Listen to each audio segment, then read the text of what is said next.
Next, let's enter into the first session of today's conference about the enterprise introduction from China and Mongolia. First of all, let's give the floor to the sales director, Mr. Adia from ETT. And ETT is the fully invested company in Mongolia, and it operates the TT mine, which is one of the most competitive coal mines in the world. Now the floor is yours, Mr. Adia.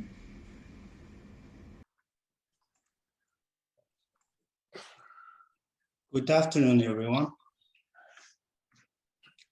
Thanks to Fenwei Digital Information Technology and Mongolian Coal Association for organizing today's seminar. Thank you for having us here. I am Adia, Head of Marketing and Sales Division at Ernest Town that I joined the company. First of all, let me briefly introduce our company and key development milestones. Ernest Town company was established in 2010, and we hold 8 mining licenses to the strategically significant Tauntla coal deposit. In 2011, a feasibility study was approved and coal production commenced at East Sank of mine. Also, Tauntla's JORC compliant resources were confirmed at 7 billion tons by Norwest in 2011. In 2012, upon the government and parliamentary decree 1072 shares were issued to each citizens of Mongolia. Currently, 2.5 million citizens of Mongolia holds ETT's shares. In 2012, coal production commenced at the West Sank mine. In 2019, ETT's sales revenue hit $1 billion and net income hit $389 million. Moreover, Tauntla Ashanshat and Tauntla Jumbayang railway projects construction commenced. In 2020, 64 million of dividends has been allocated to shareholders, citizens of Mongolia for the first time. In addition, Tauntla's JORC compliant resources were updated at 7 billion tons by Stantec in 2020. In 2021, our cumulative production and sales volume reached 803.5 million tons. Also, ETT issued the largest bond of around 243 million, which means 34 times higher than the previously issued bonds in the local capital market. In 2022, coal handling plant project and water supply projects construction started in April 2022. Also, ETT became a corporate member of the World Coal Association along with the top global mining companies, including BHP, Peabody, etc. We expect today's participants are more interested in our sales process, so we prepared a detailed video to elaborate on our company's sales process. Please pay attention to the screen now. If you have any question, please feel free to ask after the video. Thank you.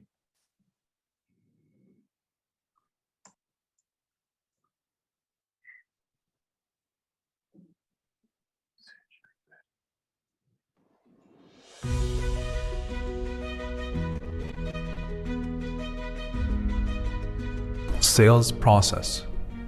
Stage 1. Selection of coal buyers.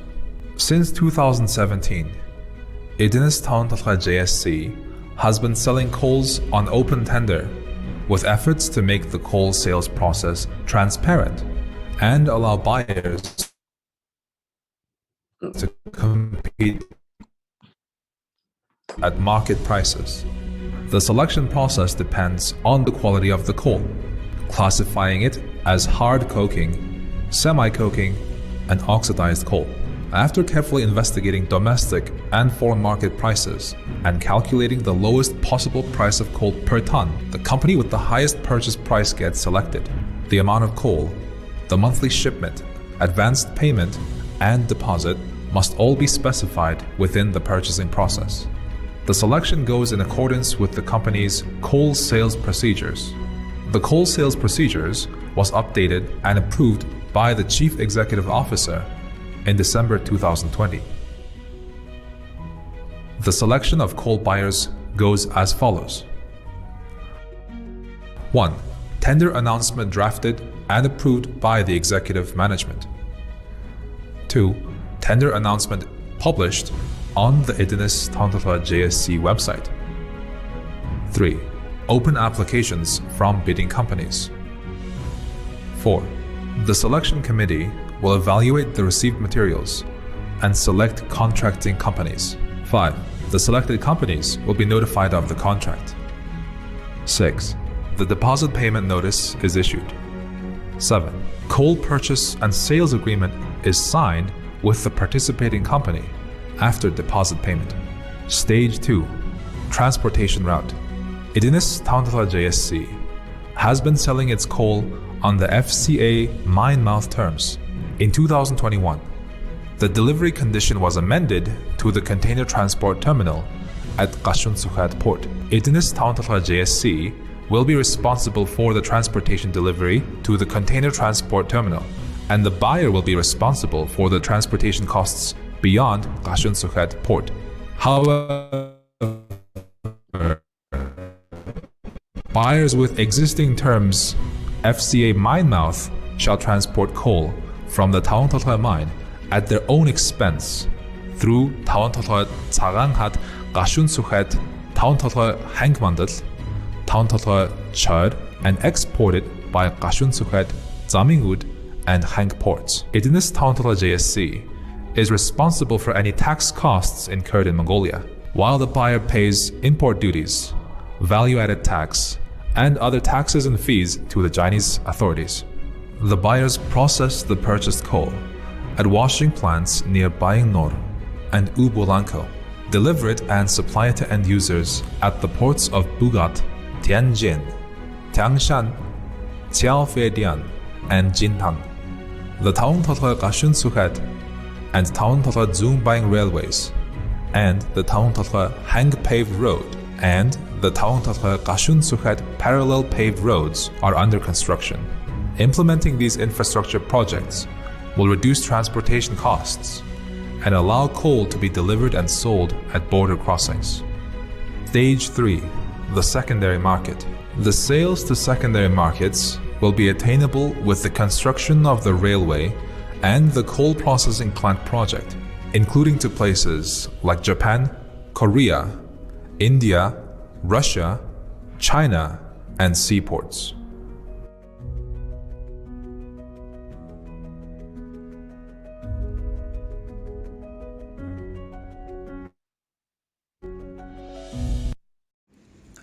Thank you, Mr. Adia, for your wonderful sharing.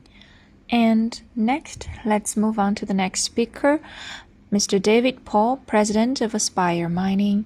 And Aspire Company has 100% shareholding of the overt coking coal project, which mainly produces the premium fat coal and is planned to produce the first batch of washed coal in 2024. So now the floor is yours, Mr. David Paul. Thank you, and I'd like to thank the organisers for this very opportune conference and seminar to discuss the coking coal business between Mongolia and China. Can we move to page 4, please?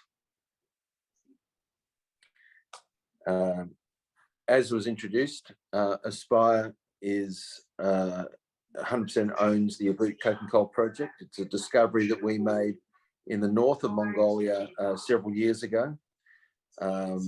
We've got a mining license, some 51 square kilometres and 250 million tonnes of reserves. We're looking to deliver coal by container through either Mandal and Urlian.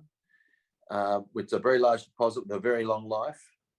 We're looking to start at between 1.5 to 2 million tonnes per annum, and then moving to 4 million tonnes per annum over time as the market allows and as the railway connections allow.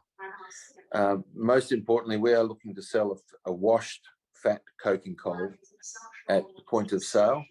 And as such, we see ourselves as being complementary with the many other sources of coking coal coming out of Mongolia. We currently have a PFS, pre-feasibility study, which has been completed, and we are currently working on a definitive feasibility study. We have $30 million in cash in the bank and no debt. Avut has been a discovery we made in 2011 and 12, so some time ago. Our progress has been delayed due to COVID over the last 2 years, as we had to wait for permitting processes to be completed. I'm pleased to say we are making strong progress on this and that we expect to have permits in place shortly. Could we turn to the next slide, please?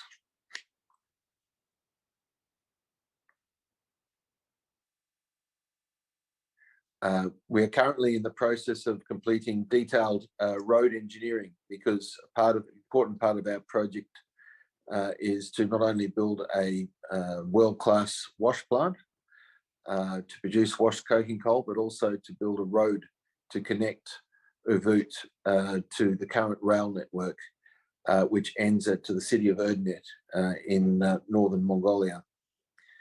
That road engineering work is progressing, and we should be completed in the next couple of weeks. We've appointed Argonaut PCF to search for funding options for us to take the project forward. You turn to the next slide, please.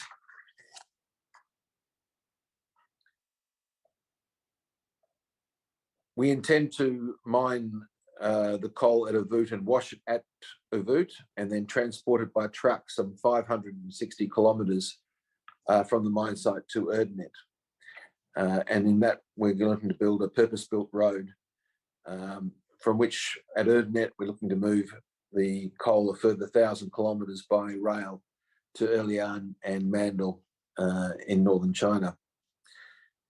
Our delivered costs for washed coking coal to the China border is equivalent to the other South Gobi producers, even though we are in the north, and even though we do have to move the coal some distance. And that's because our mining costs and processing costs to produce a tonne of coal is relatively low, with our transport costs being higher due to the longer distances. So essentially, we have the same cost base.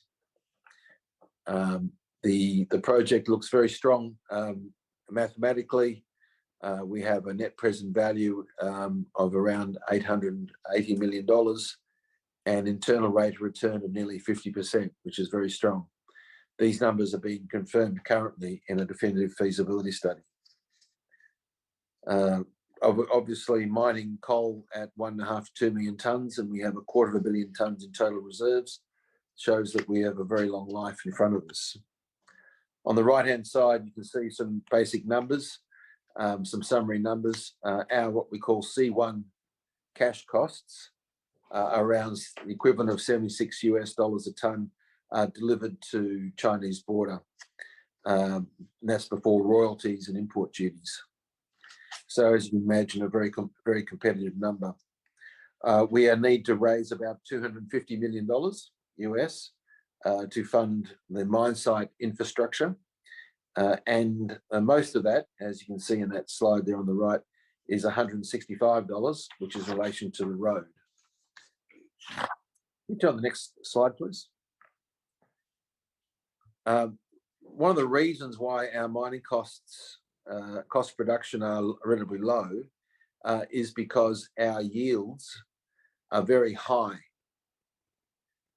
Can you turn to slide 7, please? Thank you. This is a chart which compares us to at least West Tangshi in Tabantolgo region and the USG mine, which is from Energy Resources. Both deposits are larger than ours, of course. However, of our coal, there is no thermal coal, there's no oxidized coal fraction. It is all coking coal, all a fat coking coal.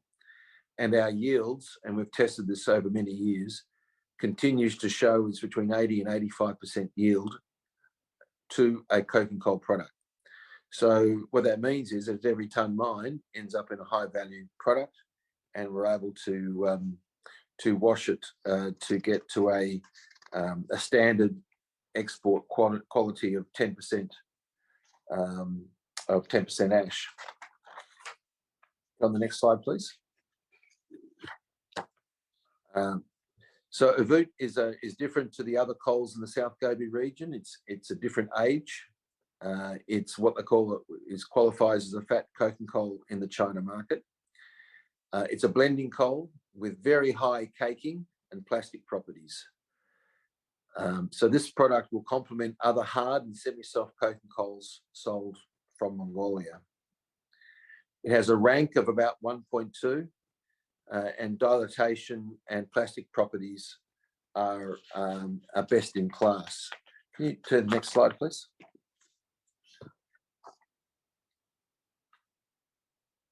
This next chart on the left-hand side shows our caking index and our Y index together shows this as being, as I said, best in class. So getting the best of both plastic and caking properties, and is a coal which is able to carry other coals in a batch. The indicative specification is on the right-hand side there. So we are expecting a G index, especially in the early years, of over 100 and a Y of over 30 mils. And as I said, the Romax, the rank is about 1.2%. The coal is nearly pure vitrinite. It has hardly any other inerts. So it's a special type of a unique coal. Can I go to page 10? We believe there aren't many new coking coal projects expected over time. And the reason for that is no one's investing in those. Can you just go back one slide, please, to slide 10? Thank you. Because no one's looking for coking coal now and haven't been for several years.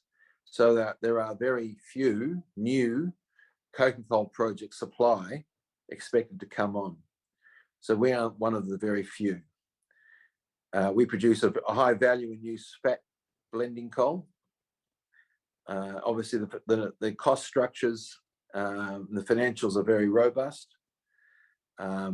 We are looking to deliver our first washed coking coal in calendar 2024, subject to receiving our permits in the near term and funding in 2022. As a company, we're listed on the Australian Stock Exchange, and we are open to engage with potential marketing and or joint venture partners. Our principal target market is China. On top of that, we are looking to utilise renewable power wherever possible to mitigate our Scope 1 and Scope 2 emissions. And we believe with the type of coal we have, we can assist steelmakers in improving their Scope 3 emissions, while at the same time we can provide direct and long-lasting social and economic benefits for the local community. As I said, we're looking to a decision to mine in 2022 and in production in 2024. Thank you.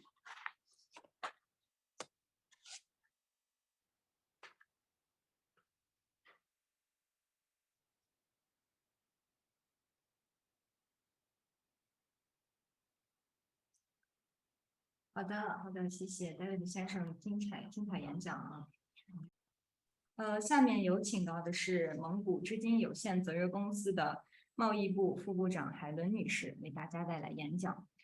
蒙古织金公司成立于1993年，主要从事的是煤炭开采、建筑材料等业务，是蒙古最大的私营企业之一。有请海伦女士。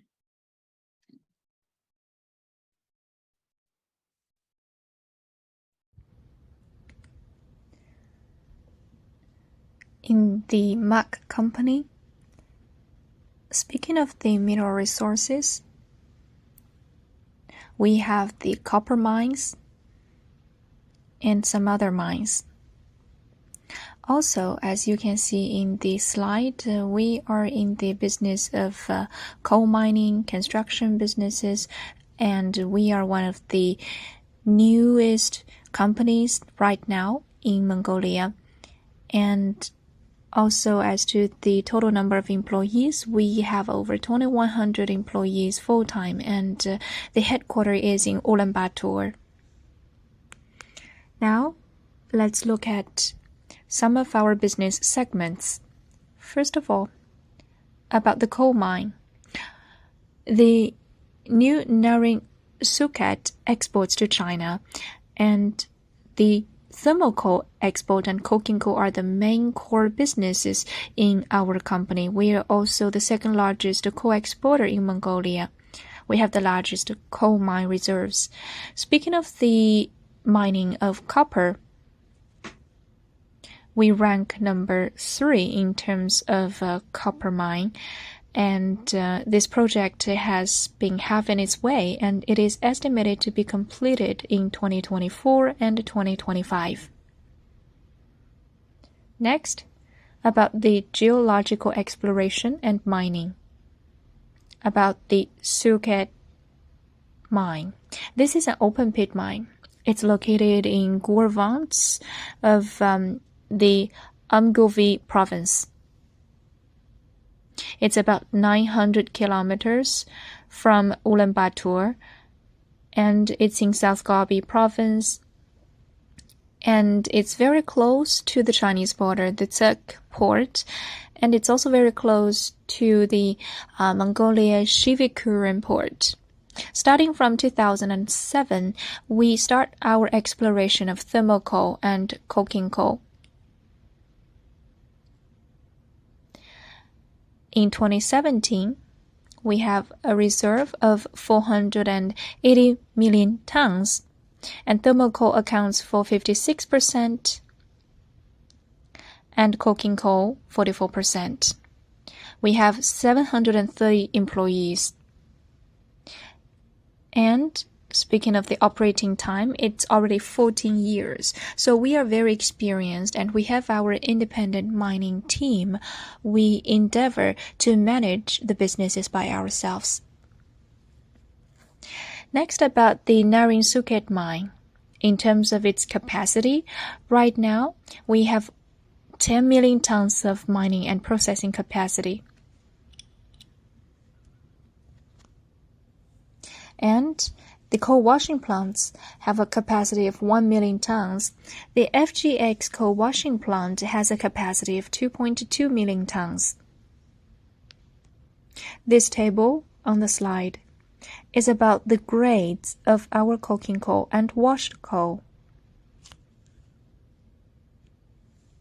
For example, the A coking coal, that's the most premium quality. It's actually 1/3 coking coal. And the G value is over 70, and ash below 10%, volatile 32-37, and water content below 5%. And for washed coal, and 6,000 kcal and 5,500 and 5,100 kcal grades, we also list some of their parameters. As to our technical resources, our company has been enhancing our technical advancement so as to guarantee the effective supply.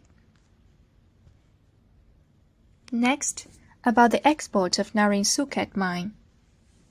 In the recent 2 years, our Mongolian coal exports in 2020 registered 26 million, and in 2021 that number was 15.7 million tons.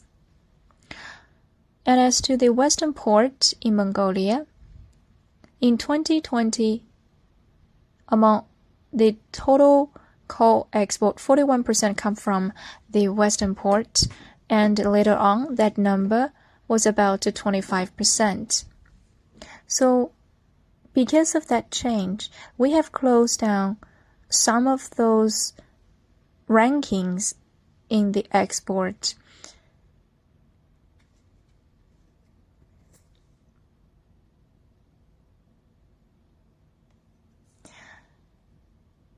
The normal operation will allow the coal export of this port to take up 40 to 50% of the total export volume in Mongolia. On the right side, we could see the mug situation about our proportion of the coal export. The Shivankuren port has seen 6 to 7 companies exporting coal from this port, and MAK accounts for a large proportion. Every year and every month, our export volume rank almost number 1 among the 6 to 7 companies. And from the data in the diagram, every year, starting from 2018 till 2021, our ranking has changed from number 1, number 2, and number 2 in 2021. This slide is about the Narin-Suket mine coal exports.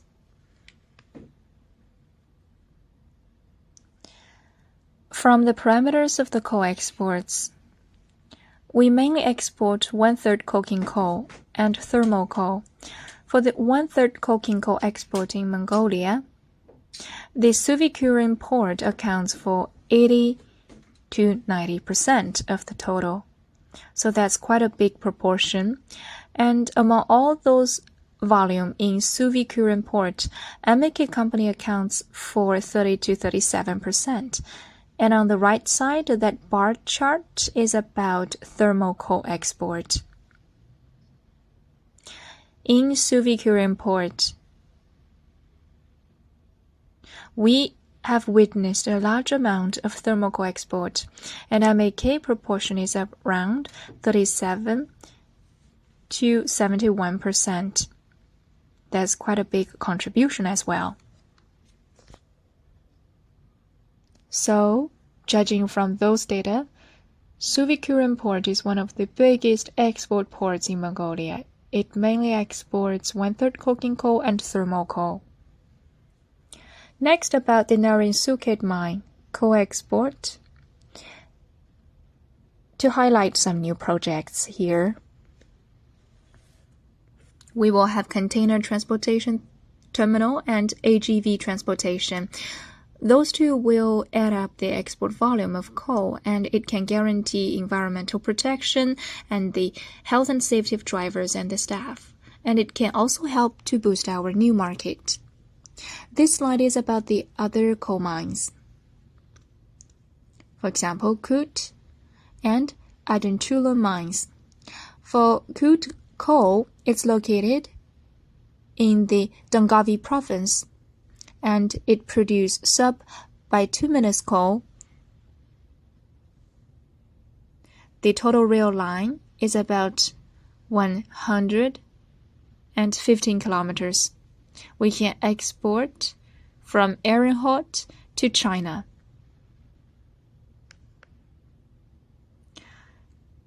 Below is the Adentulun coal mine. It's located in the Dornot province, and it's about 100 kilometers to the border. And to Tsup, it's about 280 kilometers. And it also produces sub-bituminous coal. Thank you for listening. And this is the end of my speech. Thank you, Madam, for your wonderful speech. Do you have any questions or comments? One question is about the annual export of MAK company and what is the target for the export this year. So, Madam Helen, could you please take the questions?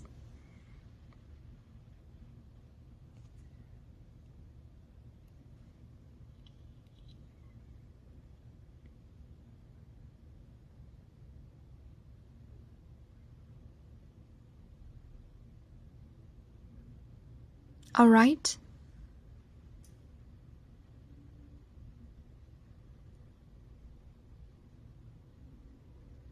Every year, we have about 40 to 50 million tons of export. Another question comes up. It's about the sales targets in China of mug products. We mainly sell to Inner Mongolia and, speaking of the target markets, Inner Mongolia, Gansu province,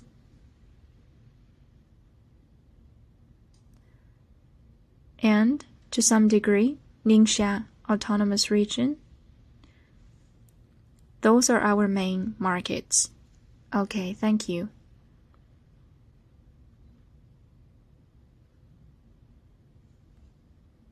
Let's see if we receive any more questions.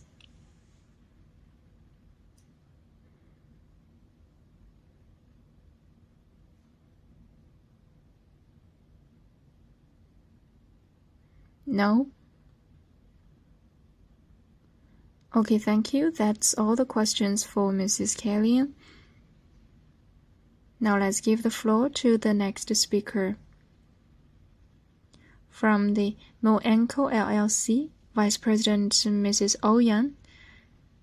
And Moenco in Mongolia has some coal investment in Xinjiang province. Now the floor is open to Mrs. Ouyang. Good afternoon, everyone. Today I would love to introduce one of our projects, Hushoto projects.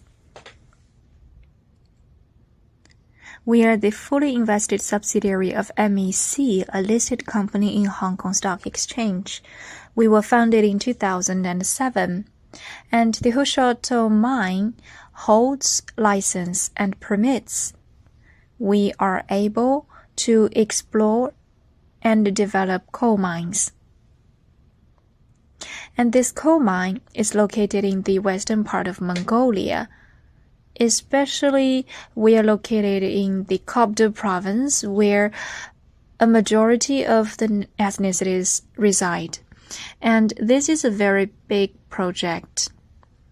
Our company has played a big role in Mongolian economy. For 5 years in a row, we were coined as the top 100 enterprises in Mongolia.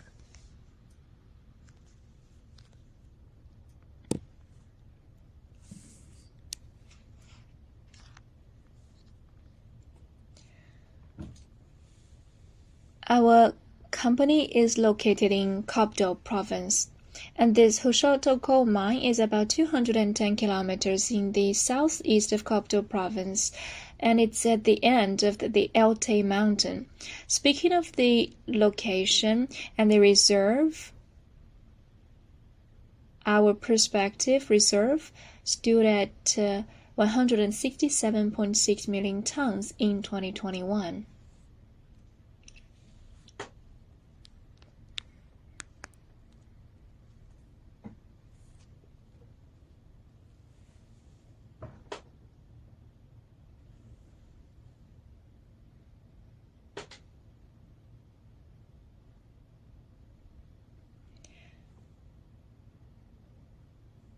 Sorry, technical issue. Please wait a moment.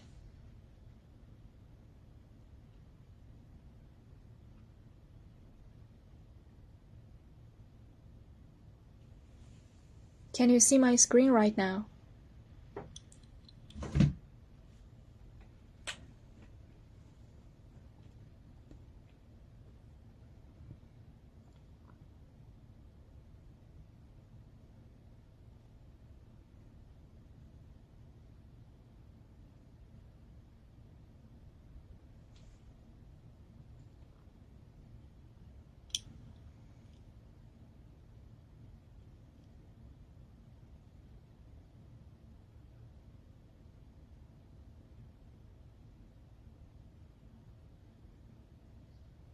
Right now,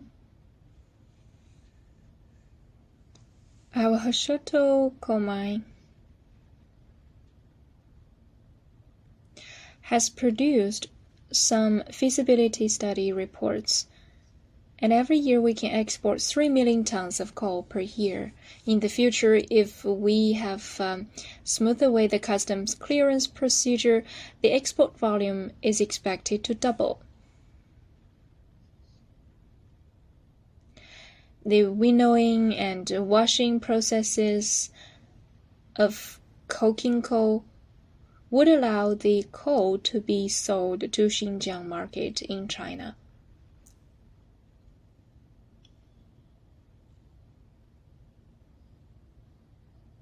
Next, I would love to introduce our infrastructure.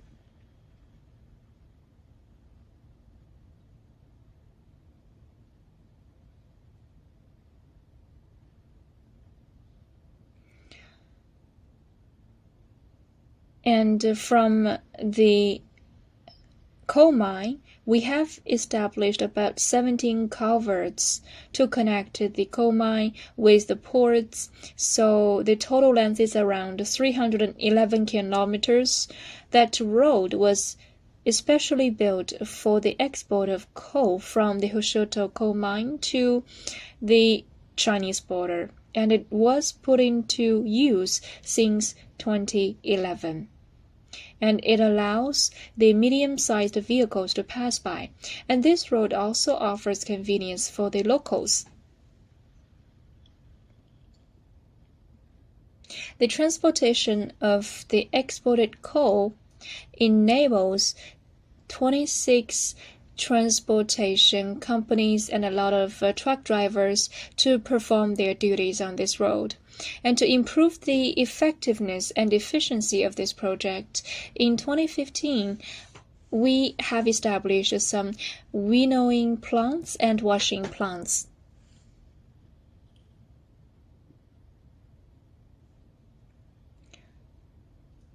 Every year, we produce about 2.5 million tons in the winnowing plants, and in the washing plants, the volume is 3 million tons per year.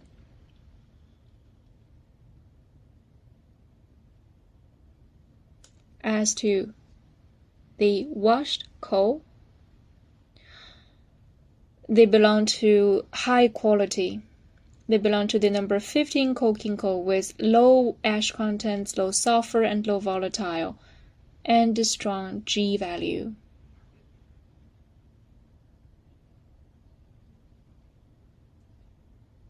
Now let's move on to the next page. Still about the infrastructure. In 2014, the Hushuto coal mine has been approved by the Customs Administration Office, and we occupy about 50 hectares of customs supervision zone in 2018 to better supervise and monitor this work. We also have built some enclosed warehousing for the raw coal in 2020 based on our original coal washing plants. We own over 80 different advanced testing equipment, and we hire over 50 professionals. Every day, they could perform their test of about 80 to 140 samples by measuring their 11 targets.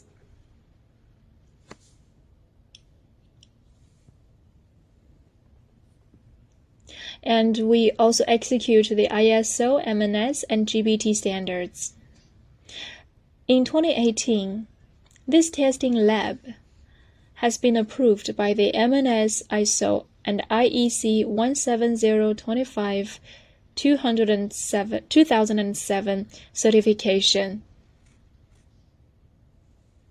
So, the lab capacity has basically met the requirements.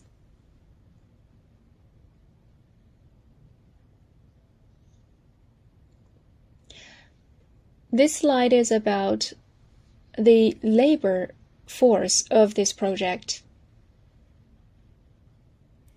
By about the end of May 2022, this project has enrolled 2,200 employees for that specific purpose. And It accounts for about 87% of the total number of employees in the Mo and Co company. And 79% of those contracted employees are from the Copto locals. Our company regularly offers some training programs for the local employees so as to boost their skills. Our company adheres to the principle of environmental protection, and to that end, we have taken certain measures. For your information, they are as follows. For a very long time, we have been practicing the strategy of environmental protection.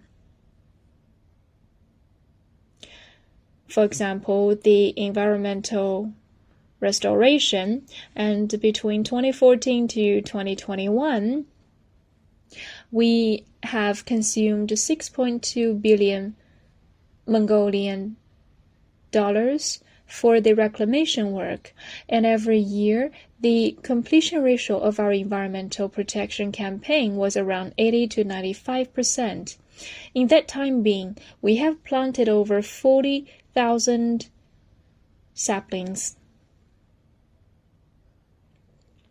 And our coal mine business has been studied thoroughly. For example, we have surveyed about the impact of the soil, air quality, the animals and herbs, and the other microbials. Local residents have planted some vegetables, and we also work together to help them produce agricultural products. And for about 450 hectares, we have enclosed them for better protection.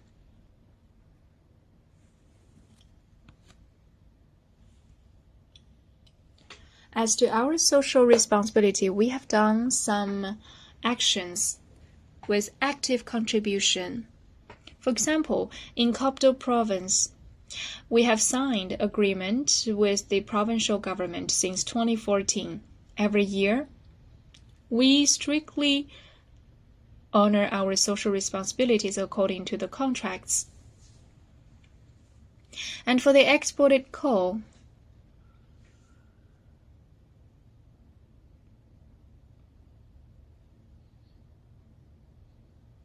for example, the coal export from the Hoshoto, we will donate.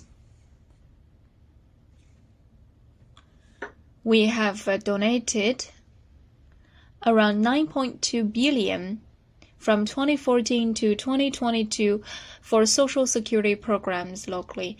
We have helped to execute 370 different projects.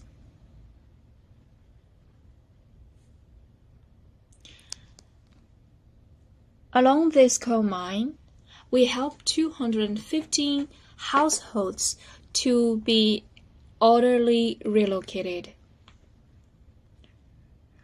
We help them to have more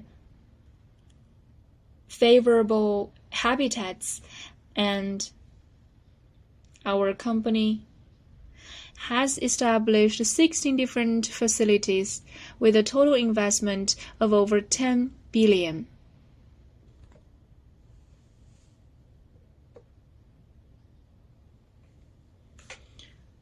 Just to improve the communities with well-developed infrastructure and facilities.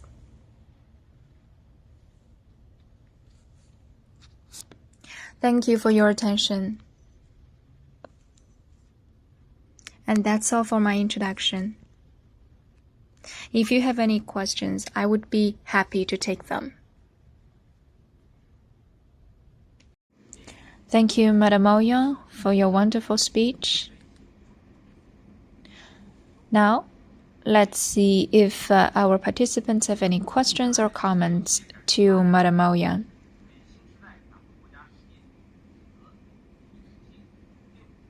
Any questions?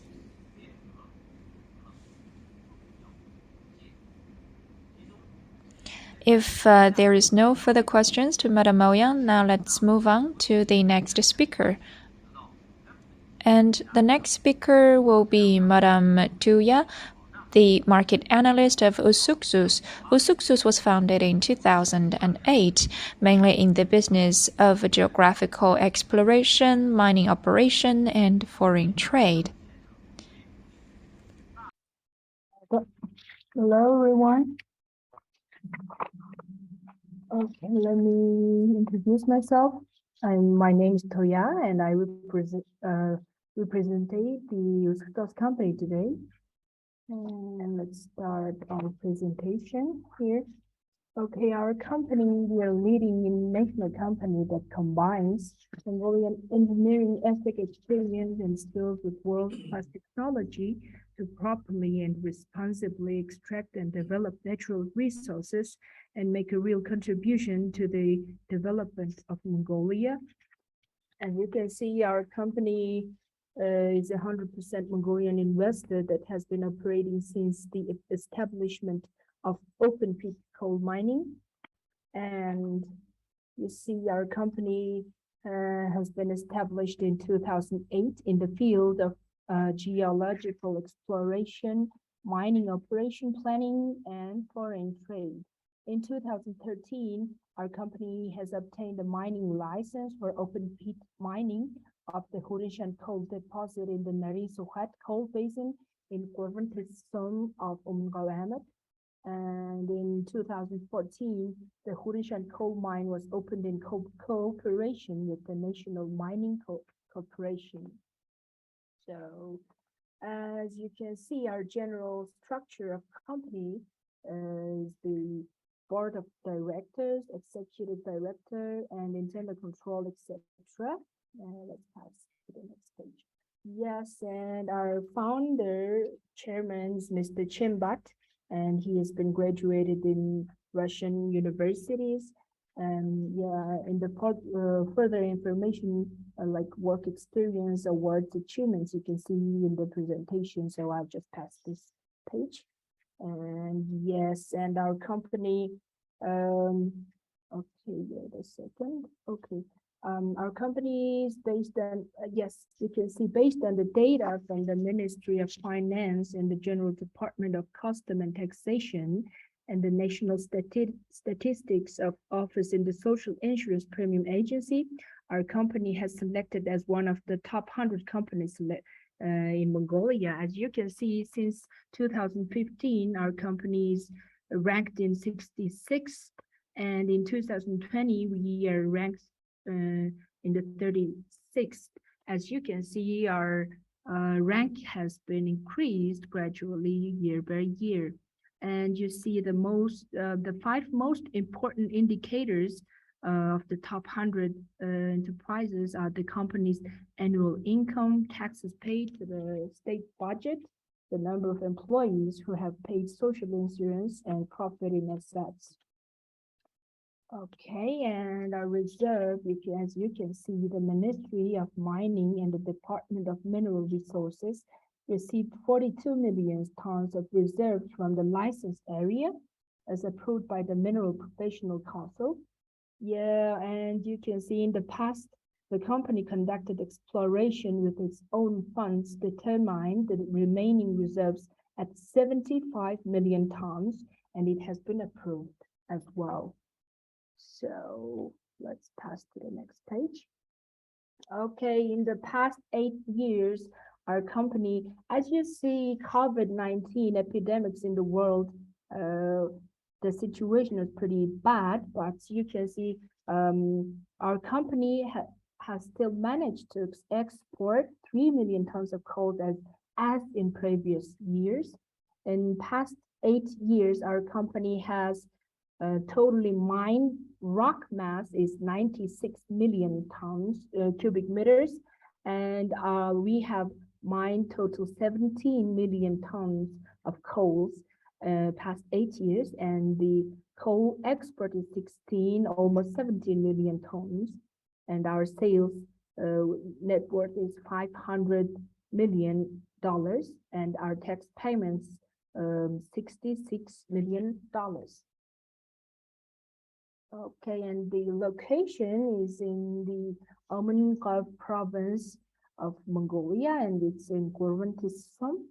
Yao and our company exports coking coal and thermal coal to China.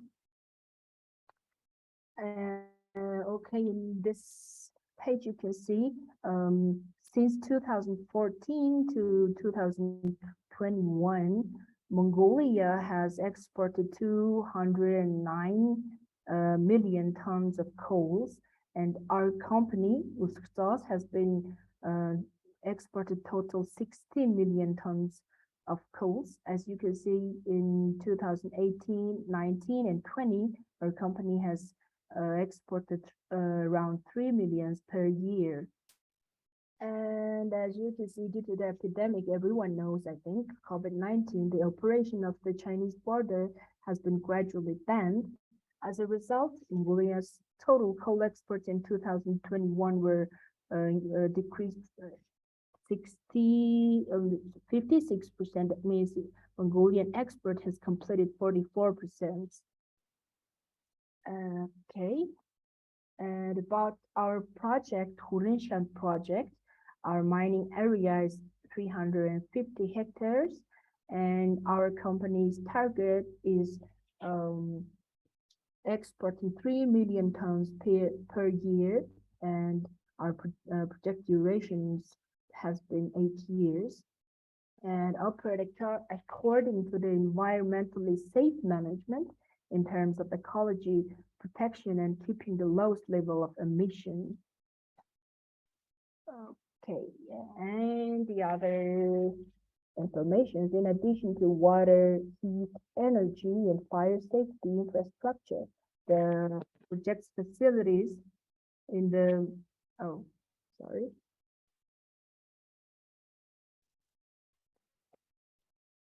in the facilities in the mine area,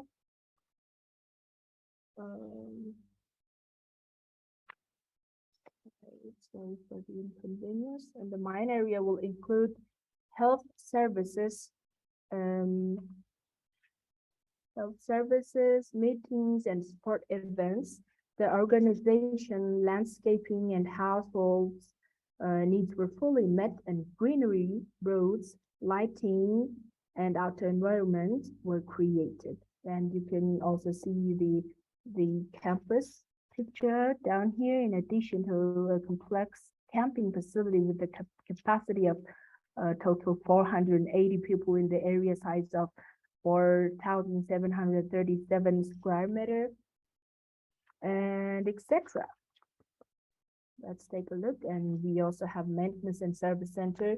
It's 1,732 square meters, area of 1.5 hectares, and can be used for heavy machinery and other repairs, inspections, and services in any season, you see.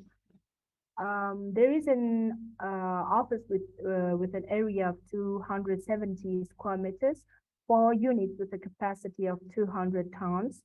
And also we have a 3.4 meter wide, a capacity of 300 tons, and 2 trucks 40 meter long. And this customs control zone covers an area of 8 hectares, as you can see. And the environment and local cooperations within the framework of social responsibility, we are working with local citizens and businesses to make a reasonable and real investment in pursue a policy of building a secure future together. And the further information like environment, workplace, and corporations, I'm just going to pass it here. And the next one is environment and rural cooperation. As you can see, our company has implemented 13 types of local projects. These include landscaping the zones and forests and greenhouses, expansion of the hospitals, and construction of a sports hall, installation of traffic lights, etc. In 2022, in addition to an investment of 400 million Mongtu, we plan to support vulnerable groups by closing and repairing many roads. And in the conclusion, you can see the location of our mine, the Hurishan coal mine, part of the Narin Sukat group of deposits in Gorventisum of Amek, is located 60 kilometers from the Shibe Hurum port, and the Chinese port is called Sike port, and our mine is located 60 kilometers from the port, as you can see. And thank you for your attention. It's all for today, and feel free to contact us through via email. Thank you.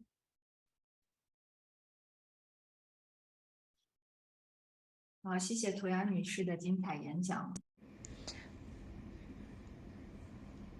That's all for the questions to Madame Tuya. If you have other questions, please contact Madame Tuya privately. Now let's move on to the next speaker. The next speaker comes from the South Gobi Sands, the senior executive expert, Mr. Namek. And the South Gobi Sands is one full invested subsidiary of South Gobi Resources. It operates the TT mine and overt mine. Now the floor is yours, Mr. Namek.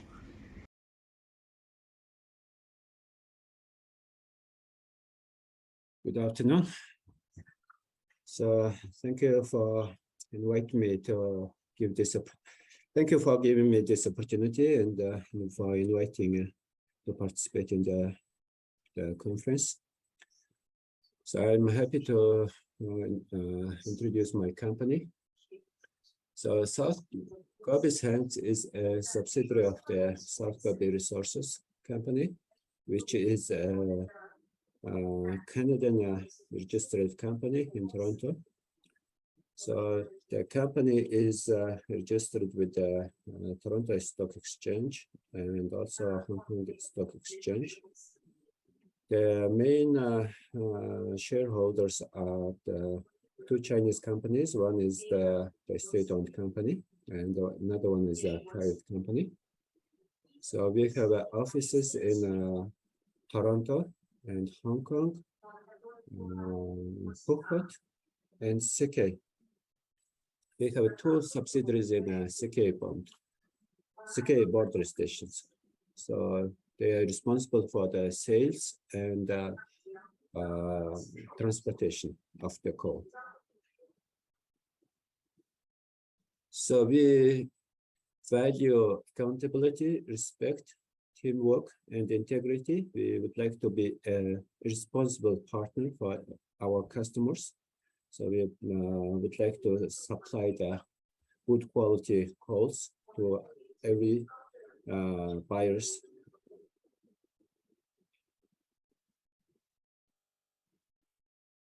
So the mine location is just next to the MHK and Oxxos mines. These are the group deposits and located at the same location. So we have two mines, open pit mines, and called Sunrise Pit and Sunset Pits. So these mines are 35 kilometers from the border station, Sike checkpoint. So we have a very well developed mine, and with the campsite able to occupy about 600 people. So it has been developed since 2008. So the mine and the camp is connected to the border station through the 3-lane paved road, which is constructed by the SGS and the investor, Mongolian investor. So the road is now maintained by our subsidiary company called RDCC. So You can see that the picture in the left showing the coal transportation road, and on the right side we have the 8-way checkpoint station at the Shiwehurung and Seke border station. So the company is responsible mine. We have 1,094 days without lost time injury. So we are quite responsible. We have a fire fighting station at the mine, and we have an ambulance, and we serve to the not only to the mine but also to the local community. So we responsible for the environment, and we comply all of the regulations and the requirements from the central and local governments, and we do the reclamation with the support from the local community. Also, we have very good relations with the local community. We support them, sponsor them, and we provide all kind of the supports to the local community and children. So interesting part of my presentation is we have 6 mining licenses at this moment, and we are utilizing only one that is called Awat mine, and which was the mining license was issued in 2007, and it will continue up to 2037. The other 5 licenses, you can see that we have a license period will extend in 2040s. So currently we have the total reserve of about 800 million tons of coal reserves, and out of which about 300 million is inferred reserves, and about 500 million tons of measured reserves. So these reserves are estimated by according to the Canadian standard NI 43-101. So coal mining operation is open pit. It's conventional operation. So we mine overburden and we mine coal. It's the operation is a drilling and blasting operation, and we use a bulldozer, excavators, and dump trucks. So we prepare the export coals, and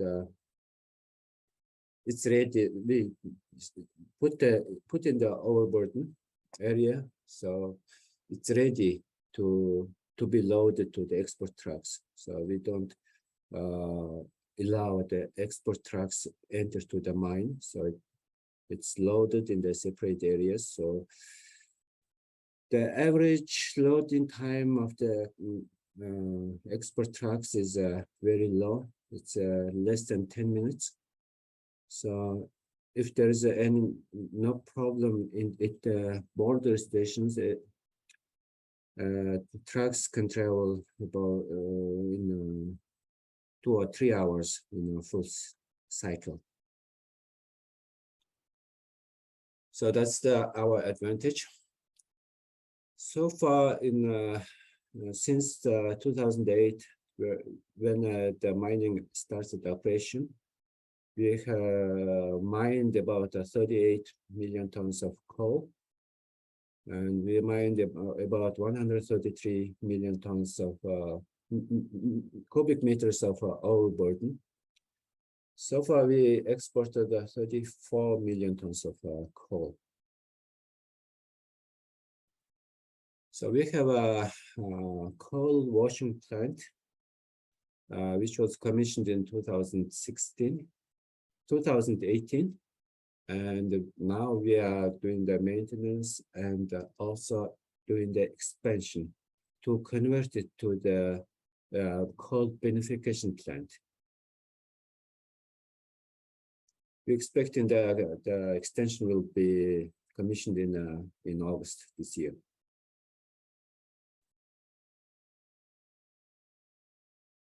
So the coal washing plant, we feed about 2.5 million tons of raw feed, which is thermal coal mostly. And the output is about 1.5 million tons of coal, which is washed B coal. So now this slide shows the sales volume of the last few years. So the maximum volume we exported in the past was up to 6 million tons per year. But the recent years, because of the difficulties at the border stations, border crossing process, the sales volume decreased. And you know that last 2 years we had a pandemic, and the export volumes decreased sharply. At the same time, the sales volume also decreased.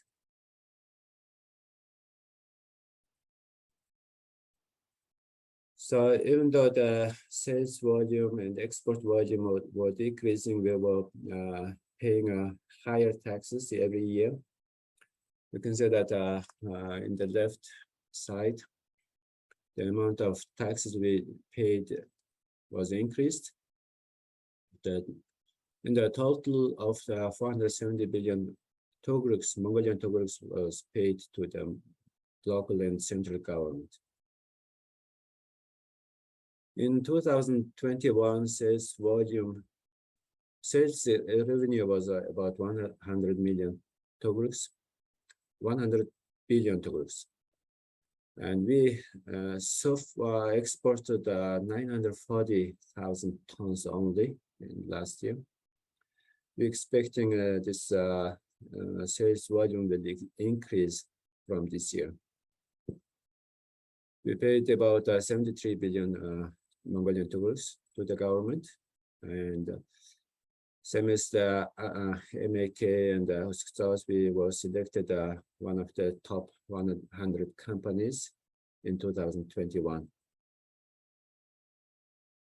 So thank you very much, and we would like to work with the respected our customers and buyers of coal. We're looking forward to work with you, and welcome to contact us at any time by emails or phone. We have offices in Inner Mongolia, so you can also contact them. Thank you. 谢谢，感谢 Namik 先生的精彩演讲。直播间大家有需要提问的吗？可以发出来。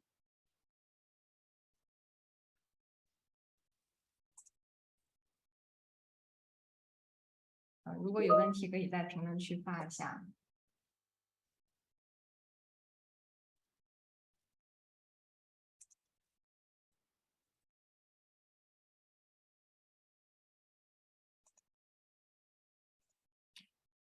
我看到有观众提问，预计今年的销售量有多少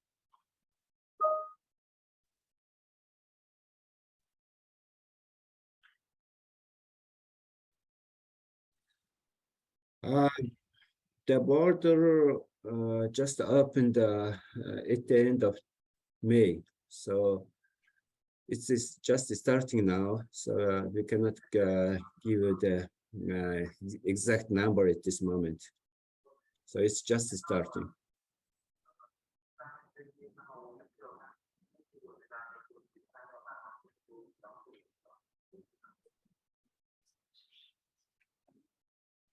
我看到还有观众提问，就是想让您多介绍一下您洗煤厂扩建的项目。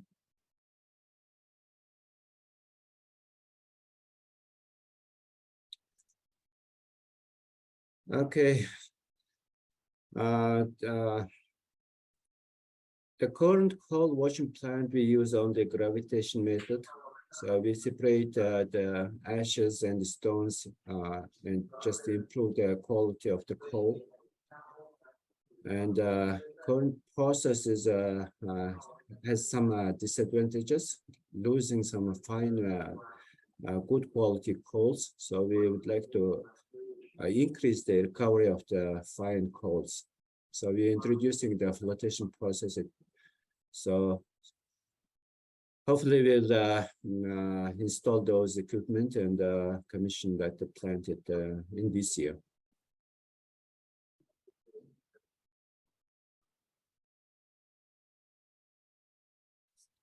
好的，感谢南美先生。那接下来我们继续啊，下面是中国煤炭企业的业务介绍。那首先有请中铝内蒙国贸有限公司副总经理王金锁先生为大家带来演讲。中铝内蒙国贸是中铝国际贸易有限公司的全资子公司，主要经营煤炭、金属矿产品进出口以及国内贸易业务。有请王总。Afternoon, everyone. My name is Wang Jinsuo from Telco. Good afternoon, everyone. I'm from Telco. Distinguished Mr. Chang and distinguished leaders, dear colleagues, good afternoon. It's really my pleasure to be invited by the Fenwei Digital Information Technology to attend today's event. In terms of logistics and China-US trade, I have about 10 years of experience, and I'm very interested in our trade with Mongolia and coal business. So I'd love to share with you some of the useful information. And to not drag along, for some uncertainties concerning Mongolian export, I may skip them because I may make some mistakes or there may be some changes later on. So I choose to focus on a rather stable topic in the near future. So my topic today is about the railway transport of Mongolia, Tavantogoi coal to China, including the railway construction and the situation in the consumption places in China. Before I go into the details, I have to declare that many of those data I will share come from the media groups, the public accounts, and some are the Mongolian websites.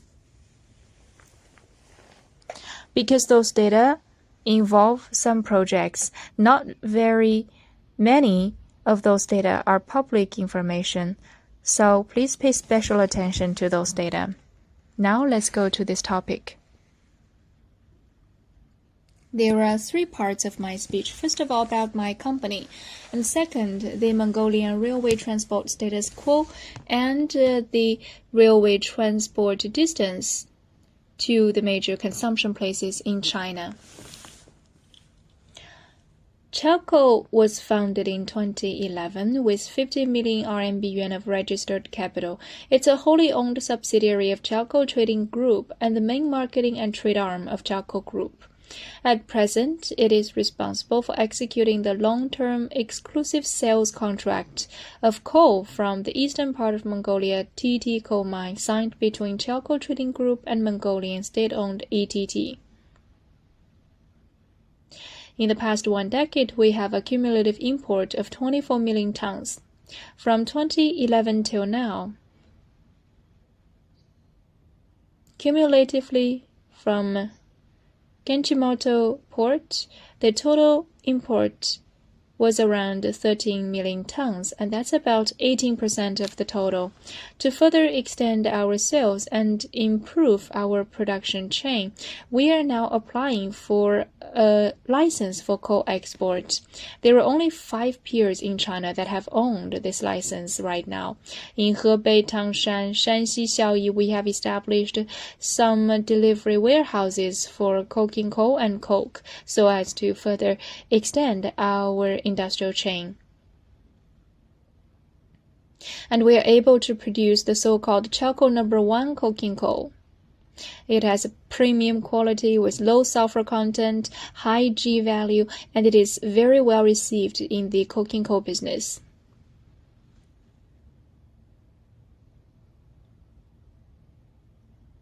Next, I'd love to introduce several railway routes for TT Coal to enter into China. The red line is the route number 1, and that green-colored star represents TT mine. So route number 1 is from TT mine to Tsagankad to Genchimodo. Route number 2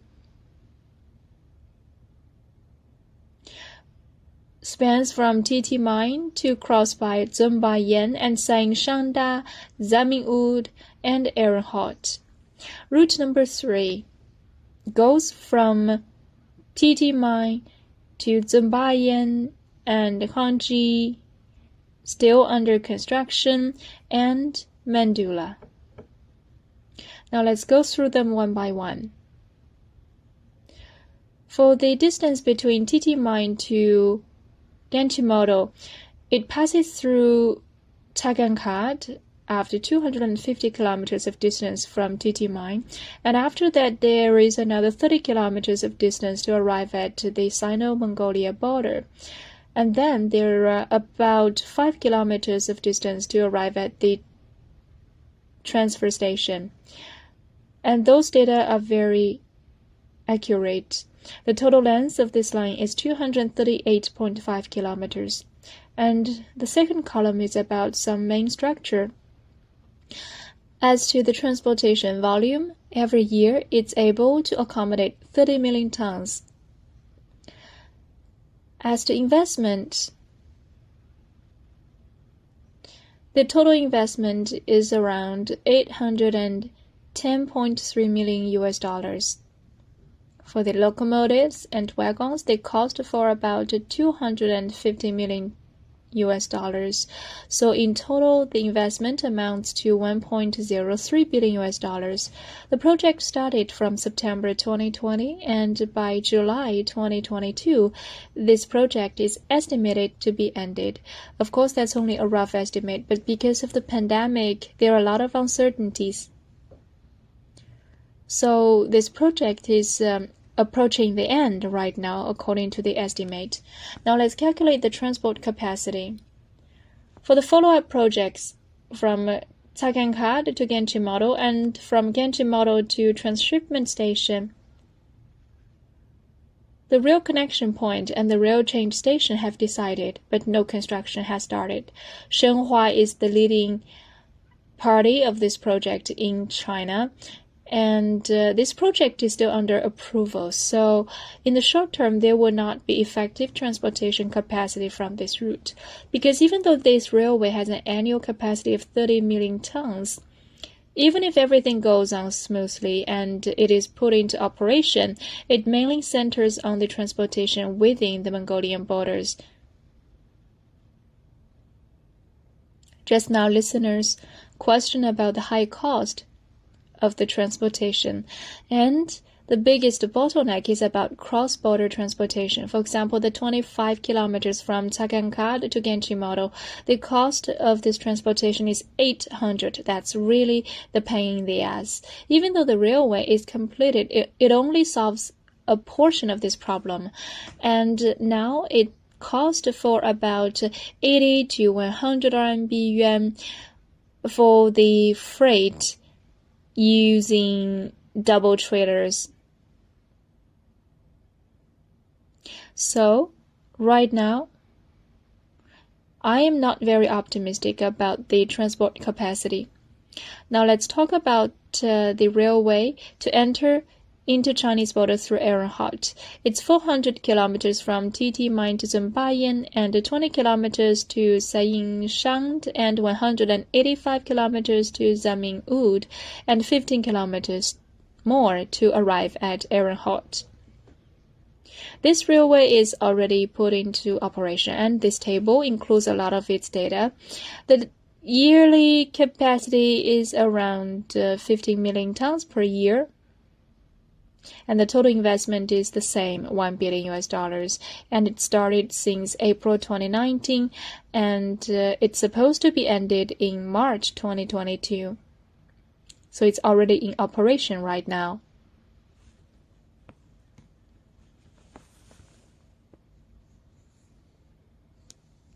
Mongolia government is in short supply of financials for the railway construction, so the company issued some bonds,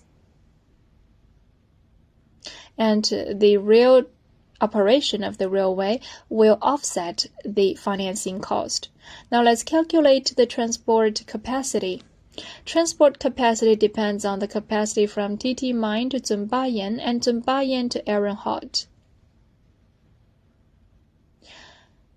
and whether the truck route from TT Mine to Guire transfer station and then to Ehrenhot will be cancelled or not may also affect the overall delivery capacity. Because from TT Mine to Zunbayan, before it's constructed, we rely on Trier. That's the station before Zunbayan. So it occupies a certain part of the transport capacity. So the key is about the receiving capacity of Ehrenhot, and right now it's a fixed number. And Ehrenhot is a comprehensive port. It also exports the other varieties of products. Every day it allows about 10 different trains to pass through this port, and 5 to 6 belongs to the CR Express train to serve the BRI initiative, and that's mandatory, so we cannot take the capacity away from those trains. And also only 2 to 3 trains belong to the transport trains of the coking coal, so it's quite limited. Route number 3 is about the entry to China from Mandai, and the previous stations are the same until arriving at Hangzhou. Hangzhou is on the opposite of Mandai port, and there are 20 kilometers in the last stations. It started construction since March this year and is supposed to be put into operation in November this year. Of course, the government subsidized this construction, and the repay period is about 20 years. It's like a BOT project in China. As to transport capacity projection, there are some follow-up projects. The Mongolian government plans to open the railway in November 2022, and in fact it's the same as the railway from TT to Tagankad, which both require China and Mongolian sides to determine the border crossing point and rail change station. So it only solves certain problems, but for the last 20 kilometers, they remain the bottleneck. And a lot of the details have not been defined yet. For example, the border passing points and the transfer stations, so it's not going to be an effective capacity in the short term. After talking about the transport route outside the Chinese border, now let's turn inward. China is the consumption destination of Mongolian coal. Of course, the Mongolian coal cannot make it to Tangshan when we import a lot from Australia, and when Shanxi coal price spike, it is possible for Mongolian coal to enter into the Shanxi province. In Ningxia, Gansu, Baotou, we have started to see the coal imported, especially with the cancellation of import from Australia. Now, the TT mine coal could be exported to Shanxi province.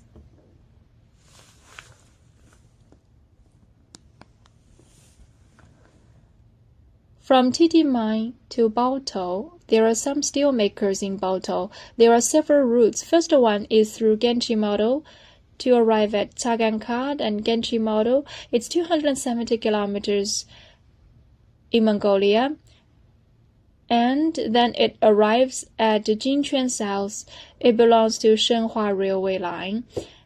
That's about 170 kilometers distance. In total, the line spans over 610 kilometers. The second route enters through Mandai. Maybe Mandula has its shorter distance from Baotou to enter into China, but actually goes to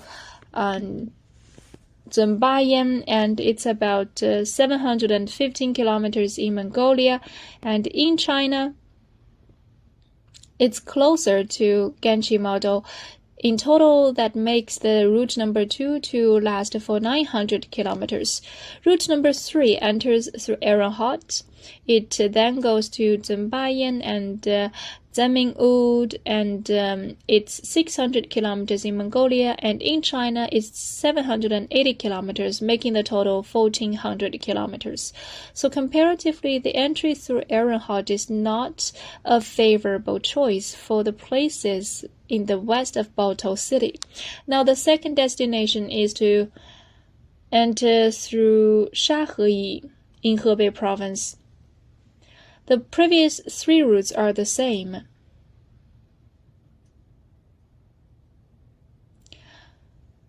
And after arriving at Jinquan, they have to go to Shaheyi, making the total line to last for 1,440 kilometers for route number 1, and route number 2 to enter through Mandula. In Mongolia, the subtotal distance is 715 kilometers, making the total 1,774 kilometers. Route number 3 to enter through Ehrenhot, the total line length is 1,464 kilometers. So comparatively, Ehrenhot to Tangshan is a better choice. Next, let's talk about Jieqiu in Shanxi province. Line number 1 from Genchi-Modo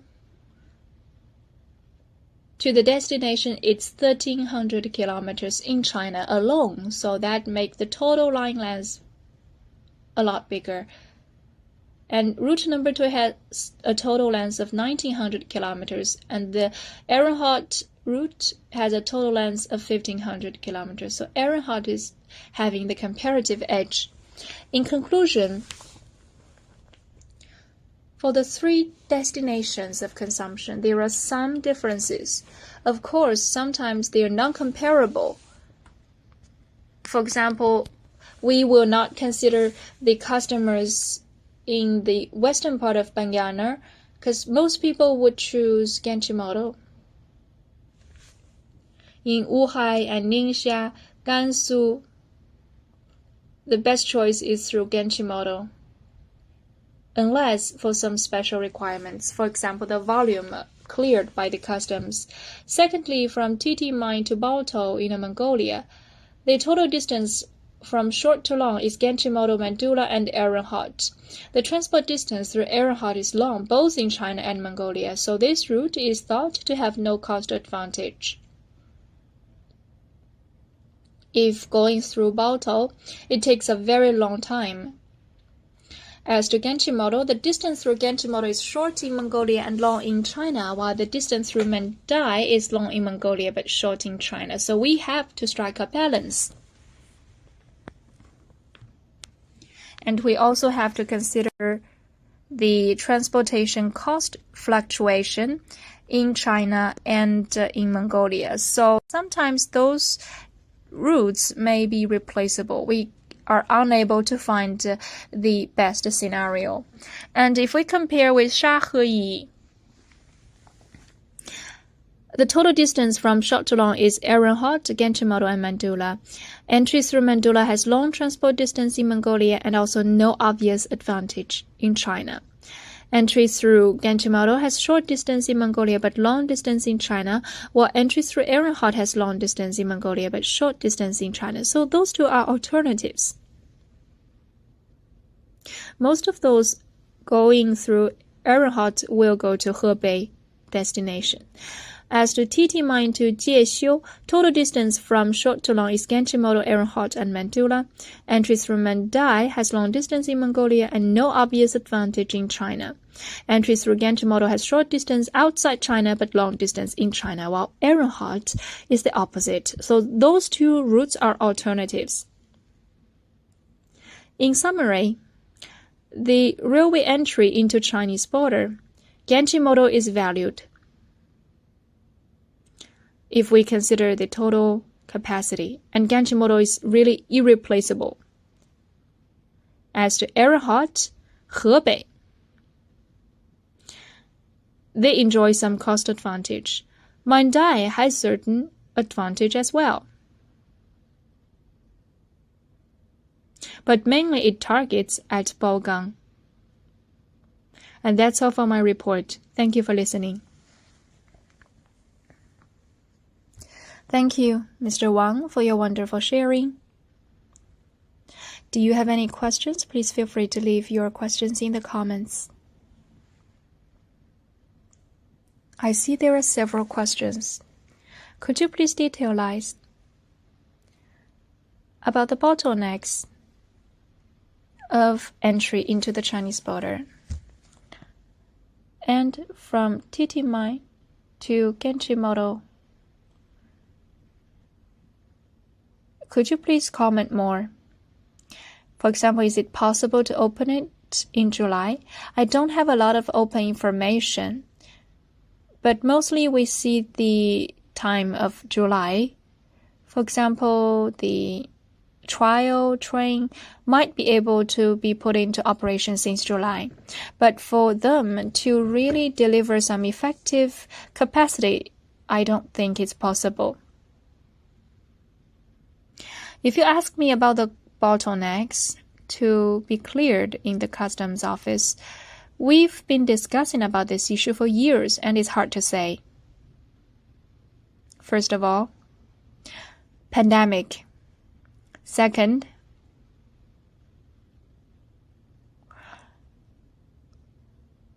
crowded pathways. For example, due to the pandemic containment, we have a suspension of the operation and very stringent management of the goods. The drivers are monitored more strictly. They have to do 2 rounds of nucleic acid tests.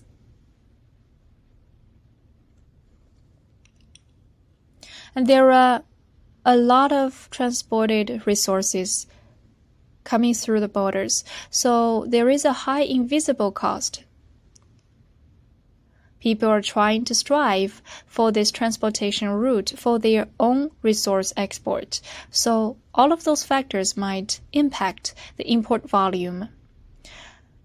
And in general, the cost of passing through the customs office is very high. Okay, now let's see. There is one more question.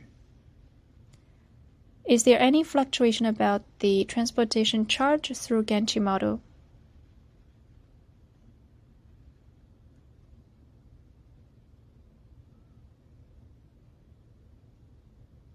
I think you are referring to the cross-border transportation charge.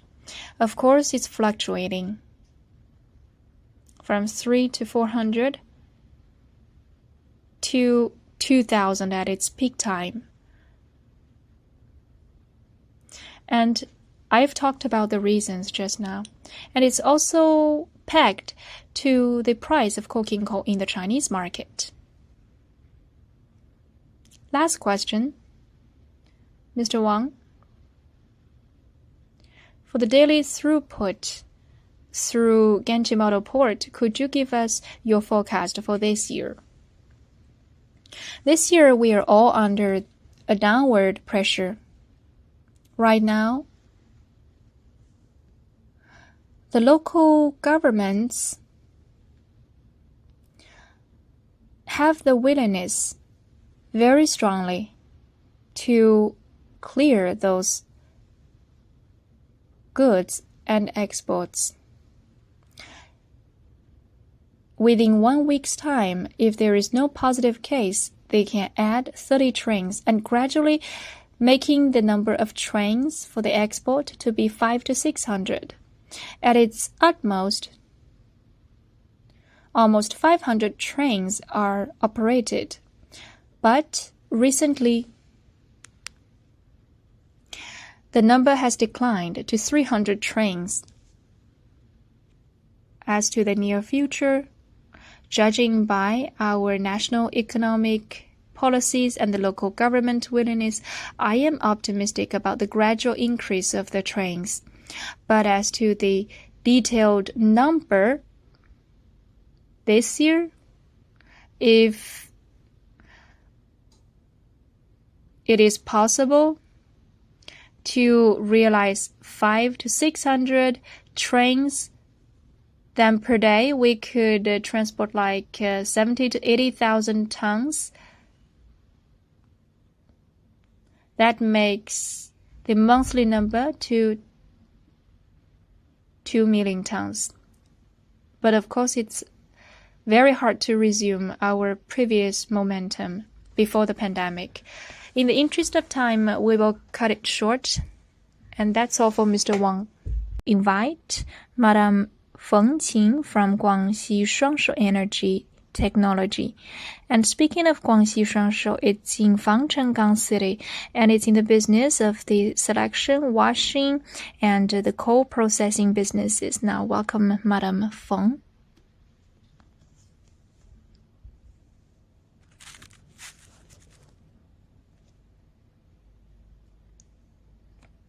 Distinguished guests, good afternoon.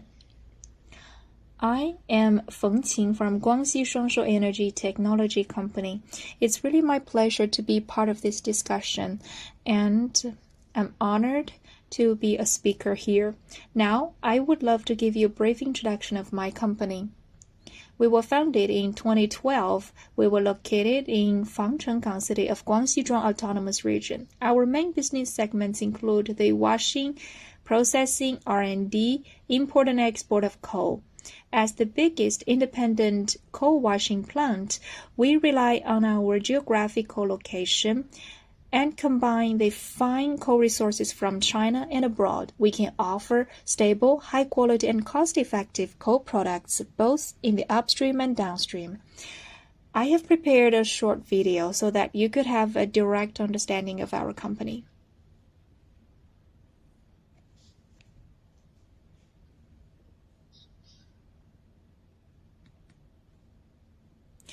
Shuangshou Energy, light up our future.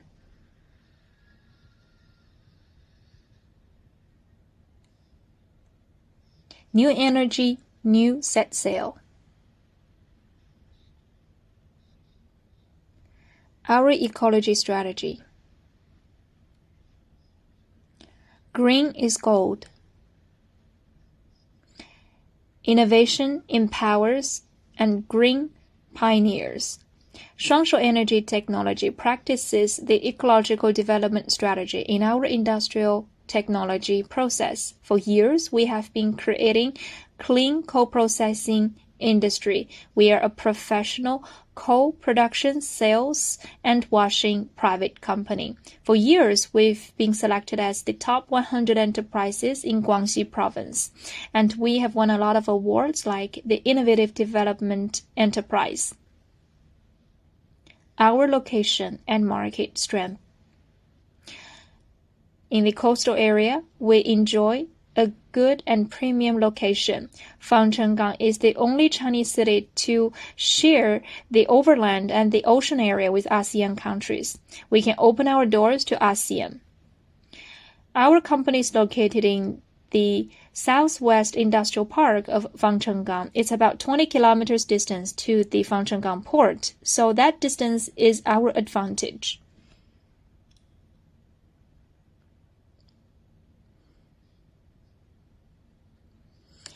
Competitiveness. Effectiveness, high quality, green ecology. In 2019, our company invested 40 million RMB yuan in the upgrading of original production lines to make it more intelligent. We make full use of those resources.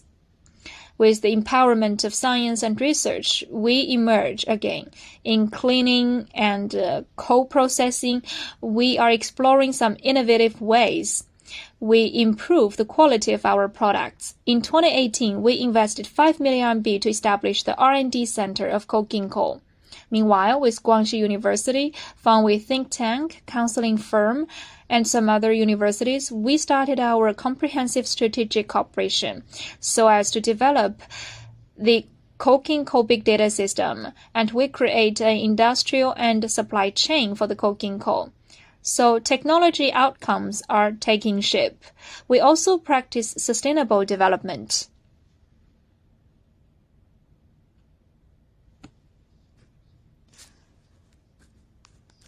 Reserve. We are leading the way. In September 2020, to echo the national instructions, we decided to invest in the establishment of the Coal Reserve Project. The project will try to relieve the pressure of the supply of coal to ensure the coal needs of enterprises and make greater contribution to regional economic development.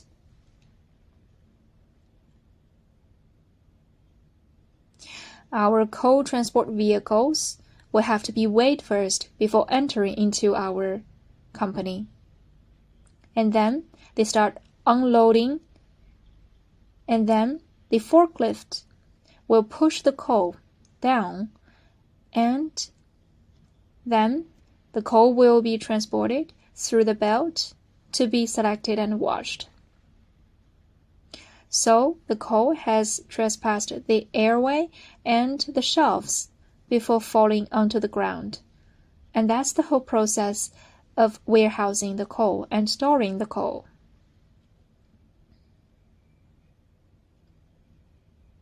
The forklift push the coal down, and the coal fall into the underground corridor through the transportation belt. And then it go to those silos. And the vehicle go downward into those silos, and the computer will control to complete the automatic loading process. Finally, the vehicles will be washed and then be weighed again before going out of the plant. Our company targets at creating green plants, from entering to processing and storing and exporting. The whole production, spraying, washing, and water consumption process is in a closed loop, so we have zero emission. And in the plant, it's all green. That is one of the environmental friendly plants. The new era requires new journey. Under the support of levels of party secretary and local governments and our partners, Guangxi Shuangshou Energy Technology will continue to serve the field of new energy and environmental protection.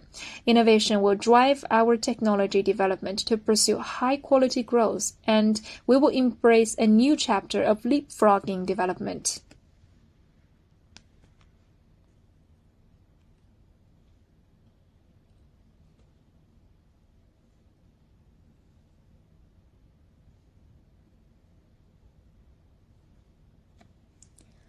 That is the short video about our company. Next, I will elaborate on the 4 parts about the strengths of my company. The first one is about our geographic location.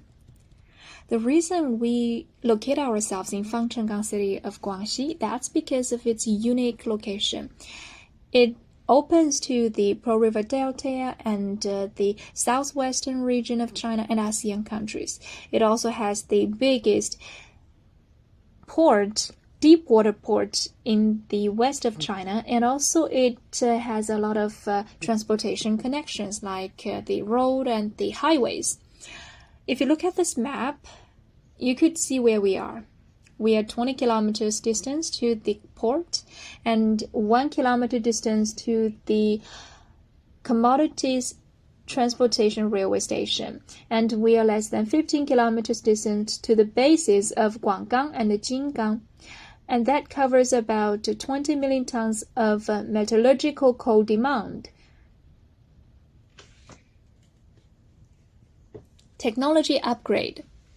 Right now, we adopt the universal equipment for coal washing based on the features of different coal resources and the needs of different customers. We can produce and process accordingly. For example, you can look at the belt, and the coal will enter through those belts. And in these photos, Those are the control rooms of our production plants. We could have real-time monitor of the actual situation of all the production lines. Our third advantage is our independent coal and coke R&D center.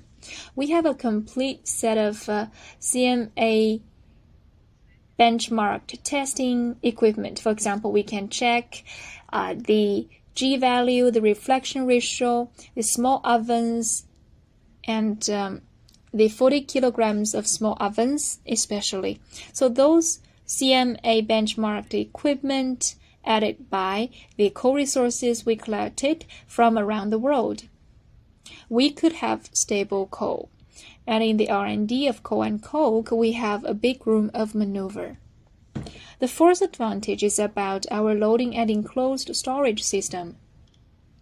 Our company harbors several enclosed storage warehouses covering about 75,000 square meters, and we have dynamic storage capacity of 3.5 million tons. In the enclosed environment, our transportation could minimize the pollution of the coal-finished products. There are two photos here. On the left, that's our loading system, and on the right, that's our transport belt. And you could see our plants are very clean.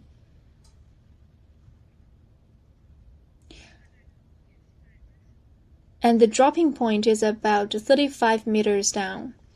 So the coal were unloaded from a very tall point, and we can store more coal resources. That's all for my introduction. Thank you for listening, and we welcome you to visit our company. Thank you for listening again. Thank you, Madam Feng, for your wonderful speech. Any questions to Madam Feng?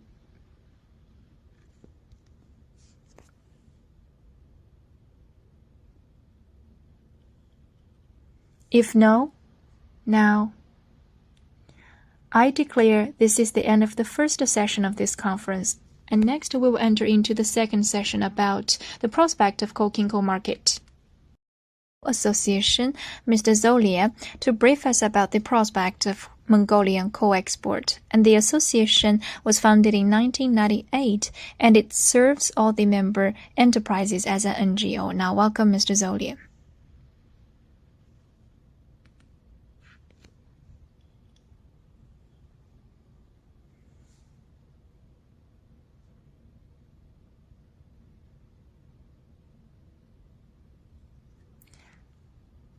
Good afternoon, everyone. It's a real pleasure for me to be here to present you about the Mongolian coal export prospect.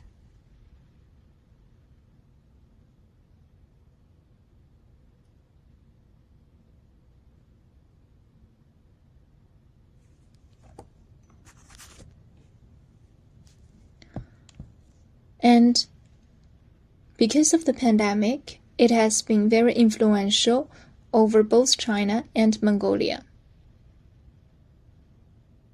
And Mongolian government values very much the Chinese market.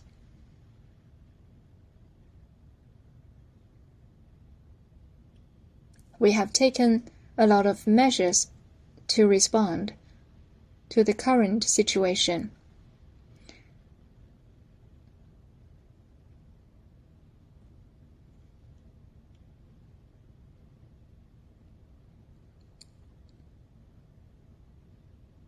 We have been cooperating with some companies.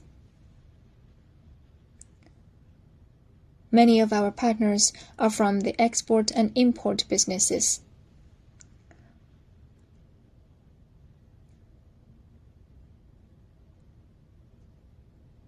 Mongolian Coal Association was founded in 1998.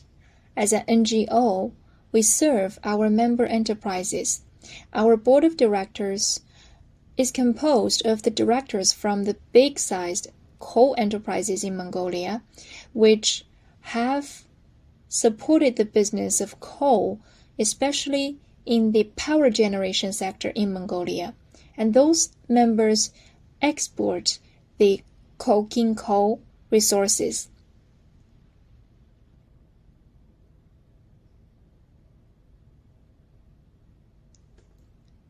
Those enterprises have also contributed in terms of foreign investment. Speaking of the Mongolian coal reserves, let's look at this map.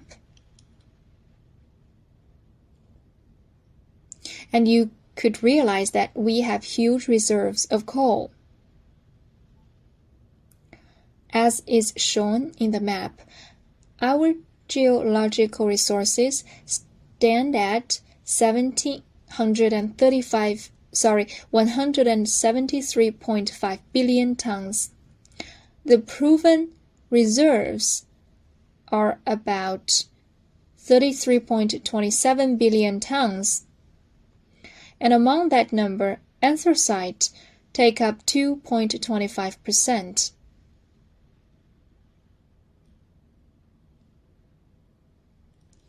This page is about the distribution of Mongolian coal reserve.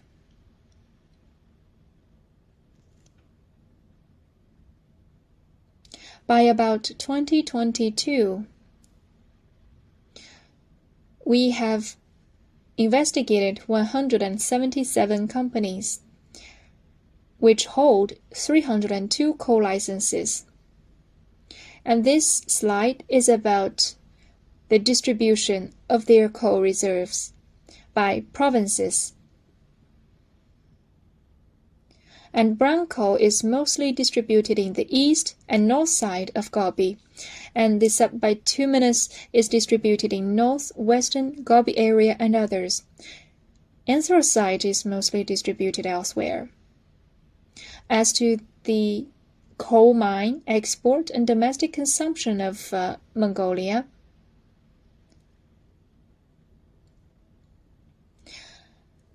we have collected data spanning from 2008 till 2021.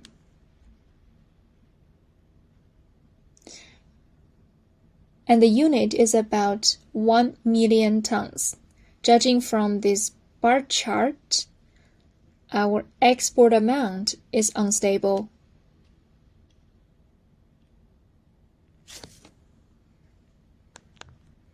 At its highest, it could be 65.99, but at its lowest, it's only a dozen.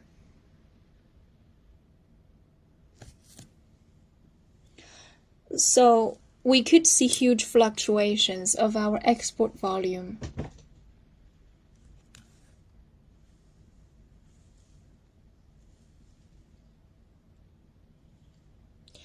This page is about the Mongolian coal production plan in 2022.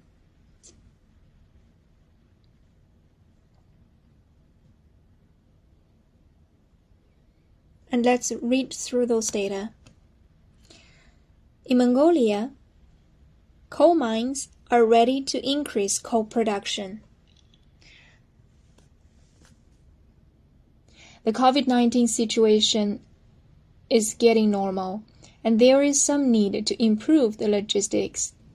Assumption based on previous 5 years show the potential of export of over 30 million tons, but only 5 months are left.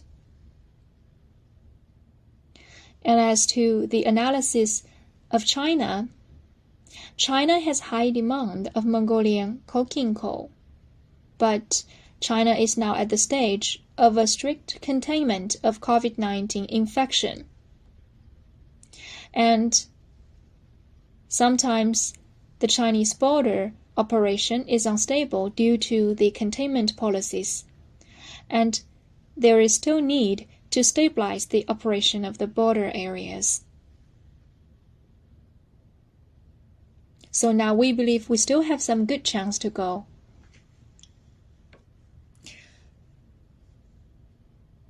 We must ensure the stability of the entry of Mongolian coal. Now let's look at the Mongolian coal export by railway. What are the new opportunities?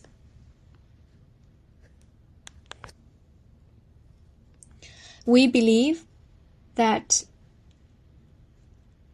there are several key points for us to draw attention to. For example, there are some rail lines under construction to connect with China's border, like TT Mine to Ganshin-Suket. It's about 239 kilometers, and Zunbayan and Hangji, that's about 226 kilometers. And also there are some under construction to connect with domestic main railways, for example, the TT Mine to Zunbayan and the Bokan, which is about 144 kilometers distance. As to those railway lines planned to be completed, for example, the Atsuri to Naritsuket to Shivikuran, which lasts for 1,200 kilometers, and another line is from Kut to Bichit, which is 234 kilometers, and Erdenet to Ovut, 547 kilometers, Tobasan to Kont, 150 kilometers, and Sinshan to Baran and Kunt, which is 490 kilometers.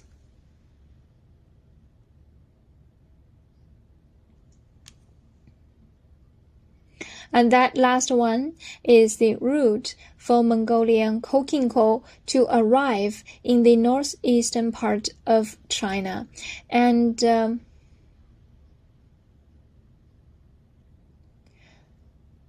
those rail lines will help to open some new consumption places for us, especially passing through the South Gobi.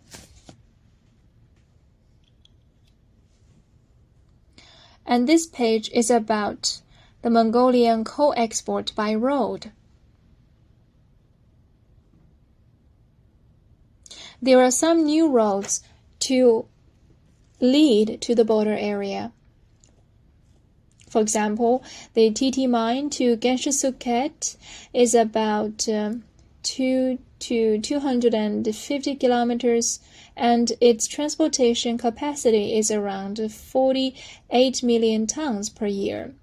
And the second road is from TT to Hangji, that's 477 kilometers long, and every year it transports 20 to 25 million tons of coal. For the planned roads, they are as follows. First, from Baran to Bichit, 272 kilometers.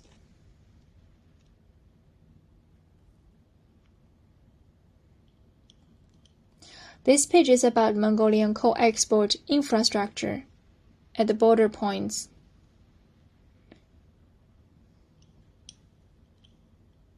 And as we can see, we have a table here.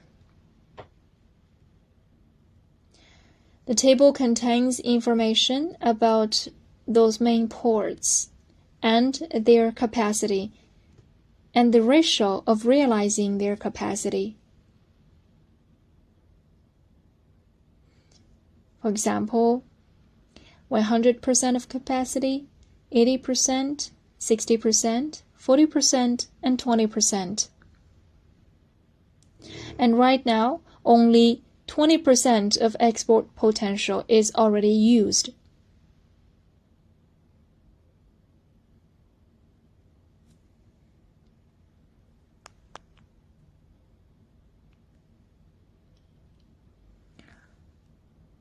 So a lot more remains to be tapped.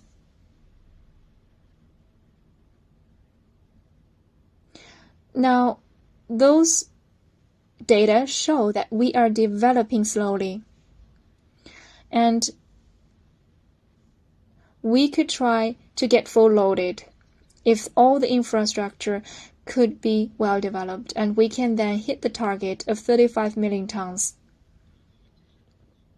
This is about the customs clearance capacity of the ports. Ganshin-Suket and Gansimodo ports, for example,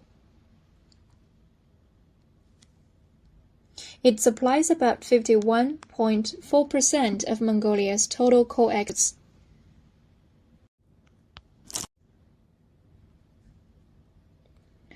And it takes a long time for these ports to be put into operation.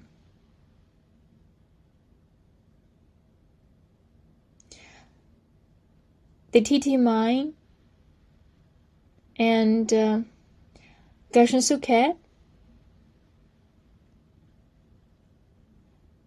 And the similar example is Shivikuren to Tsuk.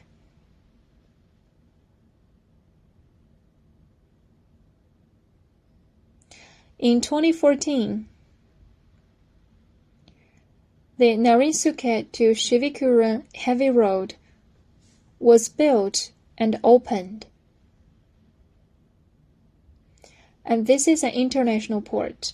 It takes up 40% of the total of the imported coal.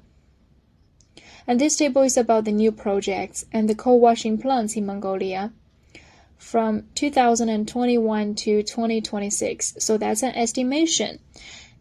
It includes deep processing projects and so on. And also dry processing, wet processing, and the unit is calculated based on 1 million tons per year. And you could read at the bottom about the total capacity for wet processing, dry processing, and subtotal.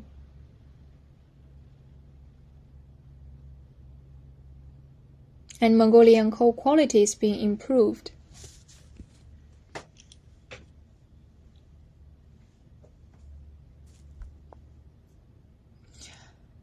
So in total, about 180 million tons per year will be the capacity for all of those projects.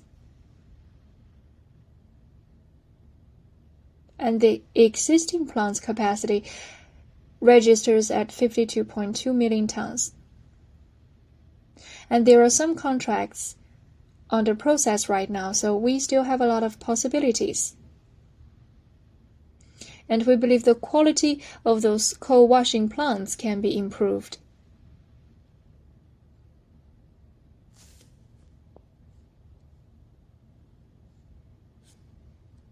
Next, let's look at the troublemaking black hole.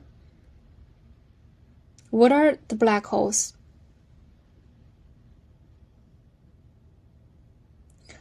From Tsaganghad stockpile to the Gansimod, there is another 25 kilometers distance, but in this distance, coordination is the key black hole.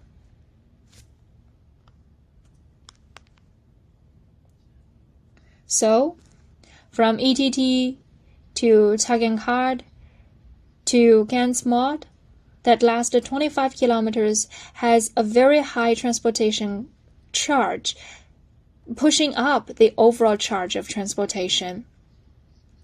Because of the poor infrastructure situation, it has a direct influence of the transportation, the drivers, and the terminal customers.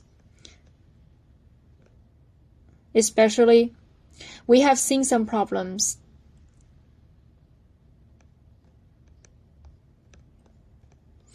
And at some key ports, the container coal transportation stations have offered some solutions, but still, the full capacity is not released yet. For example, from Tsaganghad to Gansimod, 25 kilometers of distance have a very high charge,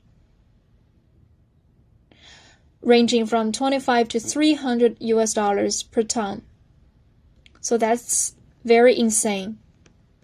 At its lowest, it's 25, and at its peak, it could be as high as 300 US dollars.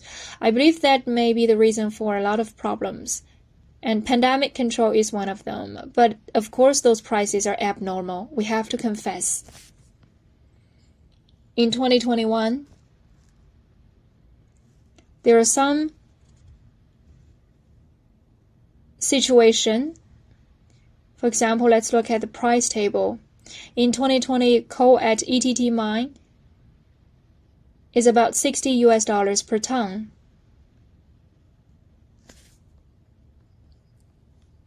For the 220 kilometers disport, the transport charge was 12 US dollars, but for the last 25 kilometers, the charge is 50 US dollars. So the final price is 160 US dollars per ton when it arrives in China. And if we compare that data with those of 2021, The final market price of coal in China stood at $400 per ton. So, the short-distance transportation charge has a direct and final influence of the coal price in the consumption market. That means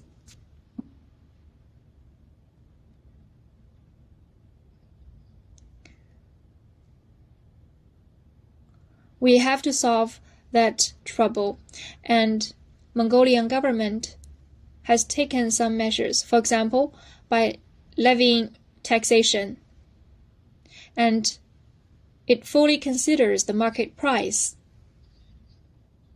directly influencing the level of resource taxation in Mongolia.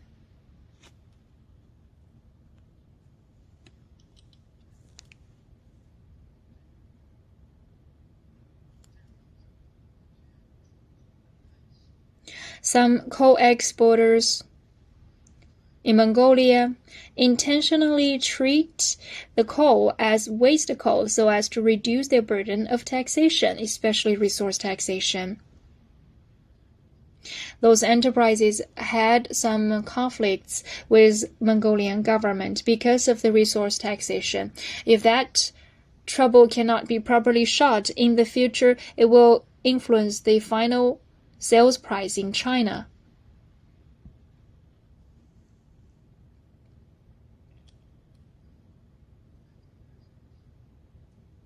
Another point I want to make is about the new coal standard under development. Previously, there was an old version of the standard. There were about 3 categories and a dozen of subcategories, but now that number increased to 4 types and over 50 subcategories, and this new standard has not been finally approved by the parliament yet. For another, speaking of the quality of coal, there are several criteria about the quality standards, and those parameters of quality are approaching those of the Chinese version. And the terminal customers are Chinese, so our standards should be approaching the coal standards in China. That will be conducive to the export of Mongolian coal.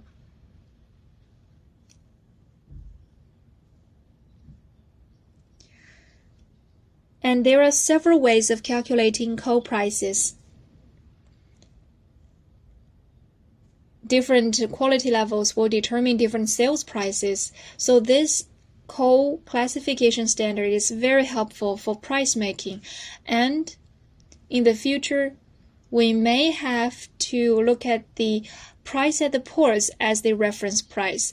Right now, we are using the pit price as the reference, but in the future we might look more at the port price. For example, what's the sales price of coal at Zeke port, and this process is already ongoing. So there will be different manifestations of coal prices in the future. In the last 3 years, Mongolia has been carrying out another very interesting campaign. As is known to all, the president of Mongolia, Mr. Kerensuk, initiated the so-called Billion Trees National Program. 10 coal companies in Mongolia announced their participation to plant 300 million trees.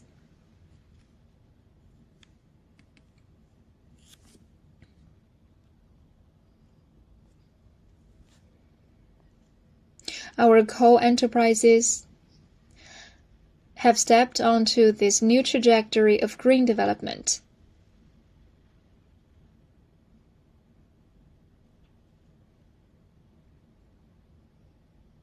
In conclusion, first, Mongolia has large reserves of coking coal, and it is a natural, close, and reliable partner for China in coal trade for the long term. Secondly, There is a large number of Mongolian companies which does not use its full capacity of coal production, maybe due to the lack of technologies and fund, so they fail to give full play to their coal production capacity. In the last 1 decade, export of coal fluctuates because of the border point operation.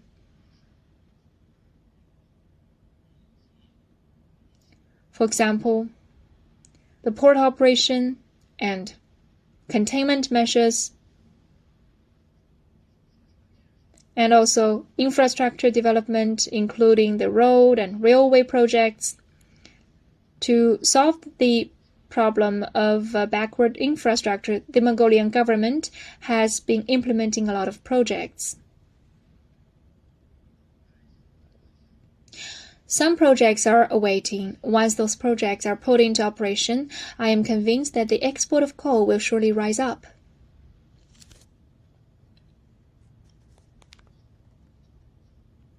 We are, of course, affected by this pandemic, and we export only 20% of the total because of this pandemic. The backward transportation infrastructure, especially the railway lines, is limiting our exports as the second factor. Also, depending on the appetite of China's coal import, Mongolia may potentially supply over 100 million tons of coking coal. The quality of Mongolian coking coal is being improved with the new coal washing plants. Total capacity of dry and wet processing achieved over 60 million tons currently and may increase to over 100 million tons in coming years. If we can solve the black coal issue from Tsaganghad stockpile to the ports, which damages the interests of the coal mines and the governments, and China-Mongolian coal trade, our export will increase. And the container terminals proposal will be a useful way out, but it has not been fully given play to, and we are seeing a new tide in Mongolian coal market. For example, the greenification campaign initiated by the Mongolian government. We do hope that we could have more candid discussion with our Chinese partners, and we hope to receive more of the Chinese information, and please feel free to scan my QR code. We would love to have more discussion in WeChat. That's all for my speech.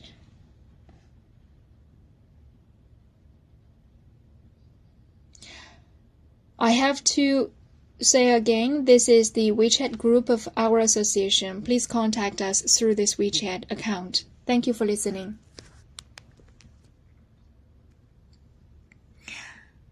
Thank you. Thank you. Just now we have listened to Mr. Zolia introducing about the export prospect of Mongolian coal market.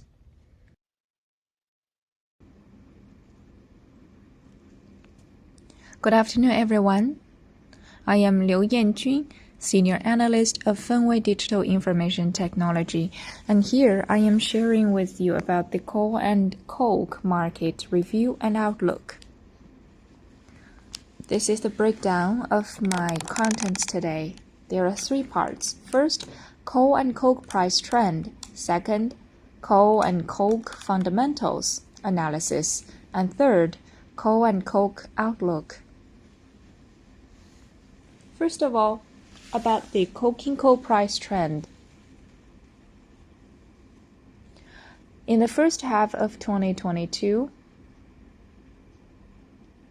taking the Shanxi low sulfur coking coal as an example, the average price was around 3,000 RMB yuan per ton, while that number was 1,600 RMB yuan per ton last year.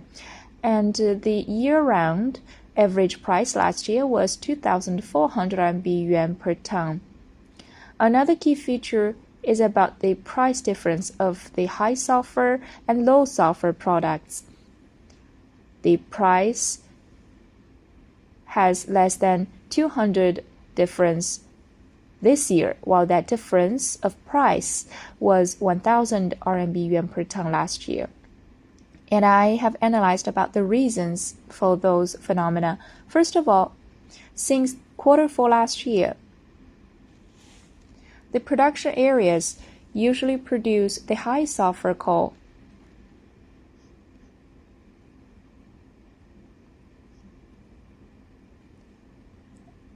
And they started to trend towards low sulfur coal from high sulfur coal. So the supply has changed. Another reason is also the 600 to 700 million tons of Australian coal released by the Chinese government last year, and the Australian coal was dominated by the low sulfur main coking coal. Once this amount of Australian coal was introduced into the market, added by the Shanxi low sulfur coal supply, we saw such a change. So starting from Q4 last year, the high sulfur coal has been in very tight supply. And that's why we see such a huge price difference last year at about 1,000 RMB yuan, and that number narrowed down to less than 200 RMB yuan per ton, with the price going down for low sulfur, and the high sulfur coal was stable in terms of its price. Secondly, let's look at the trend of coke price. One key characteristic is about the support of feedstock cost and the robust demand.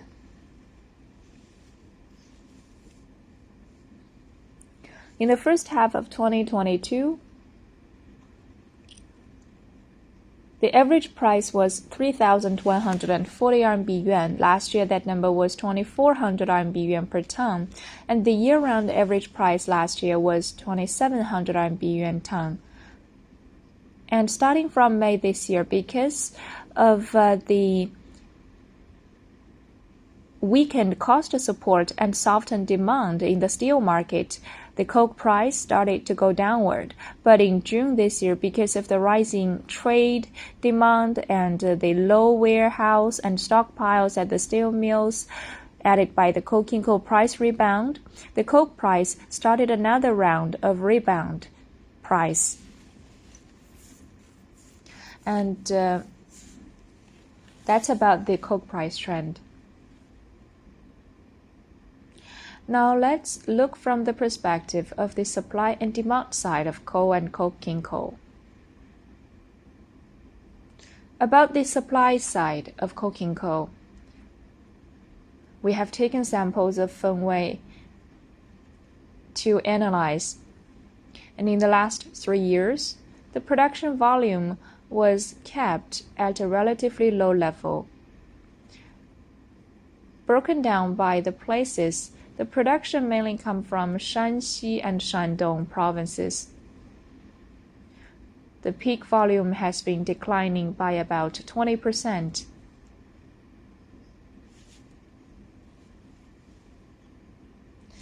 Especially in Shanxi province. Starting from last year, Shanxi has been checking tightly on the overproduction. So, production volume was controlled properly in Shanxi province. Previously, some coal mines may overproduce by several times, but starting from last year, overproduction was controlled. In addition, because of the cracking down upon illegal behaviors, and for example, taxation, evasion, some coal mines are impacted, especially in the southern part of Shanxi province. Some open pits usually overproduced. And because of the tax evasion crackdown, those coal mines have been suspended until now. And the number of the coal mines that opposed the illegal rules or have been controlled of operation because of their illegal behaviors is very high. Speaking of Shandong province, first of all, the coal mines have been reducing their production. After all, most of those coal mines are very old in Shandong province, so they start downsizing. And some coal mines in Shandong province have already developed to a very deep level.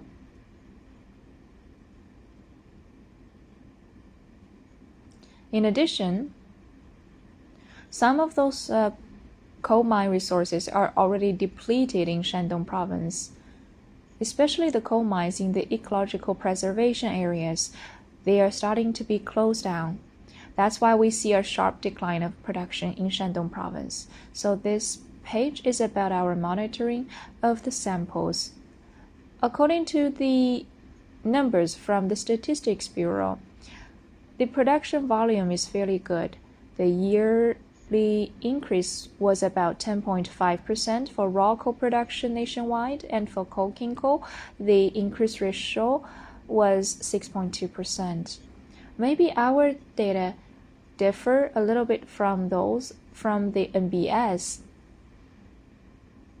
For example, the off-balance data have been turned to on-balance data. That's why in our samples collected, we have some different results. Starting from last year, there are some coal mines combined, and the production volume for those combined volume may be off balance before 2021, but now they are starting to get legal and be reflected on the balance sheet. Now let's look at the import. One is about the coal imports from Mongolia. The other is about coking coal imports from all suppliers. Ever since May, the Mongolian imports have been increasing to about 500 trains. In the first half of 2022, the daily average of Mongolian coal supply to China was around 200 trains. It was kept at a low level. From January to April, the Mongolian coal imports decreased by 49% year-on-year. Now let's look at the seaborne coal. This year, the seaborne coal imports from Russia increased, and the increment take up about 30.5% of the total imports at about 2.8 million tons.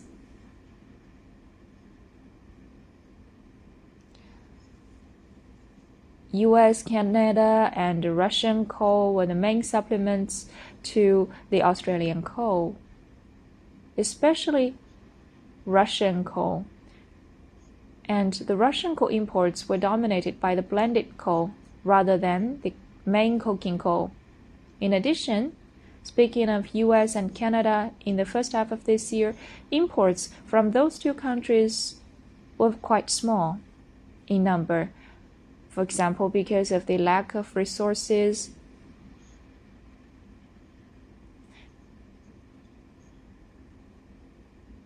and also the market fluctuates greatly in the US and Canada, so trade with China is risky. For the US coal to be imported to China, they have to take 2 months on the ocean, so that's quite risky. 2 months duration is quite challenging.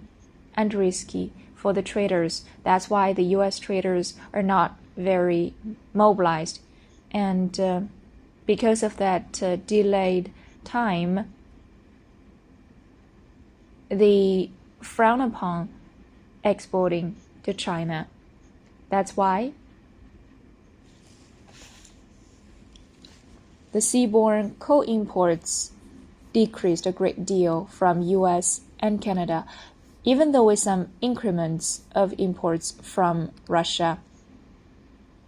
Will the Russian coal imports stay at a relatively higher level in the future? We will stay tuned. But I believe that the upside down phenomenon of the imported US and Canadian coal was influential. Now let's look at the demand end. Based on our monitoring of the sample points, right now in the coking coal plants, the raw materials stood at a very low level, especially compared to the previous years. That explains why we have very limited room of price decline. And those coking coal plants had poor bargaining power.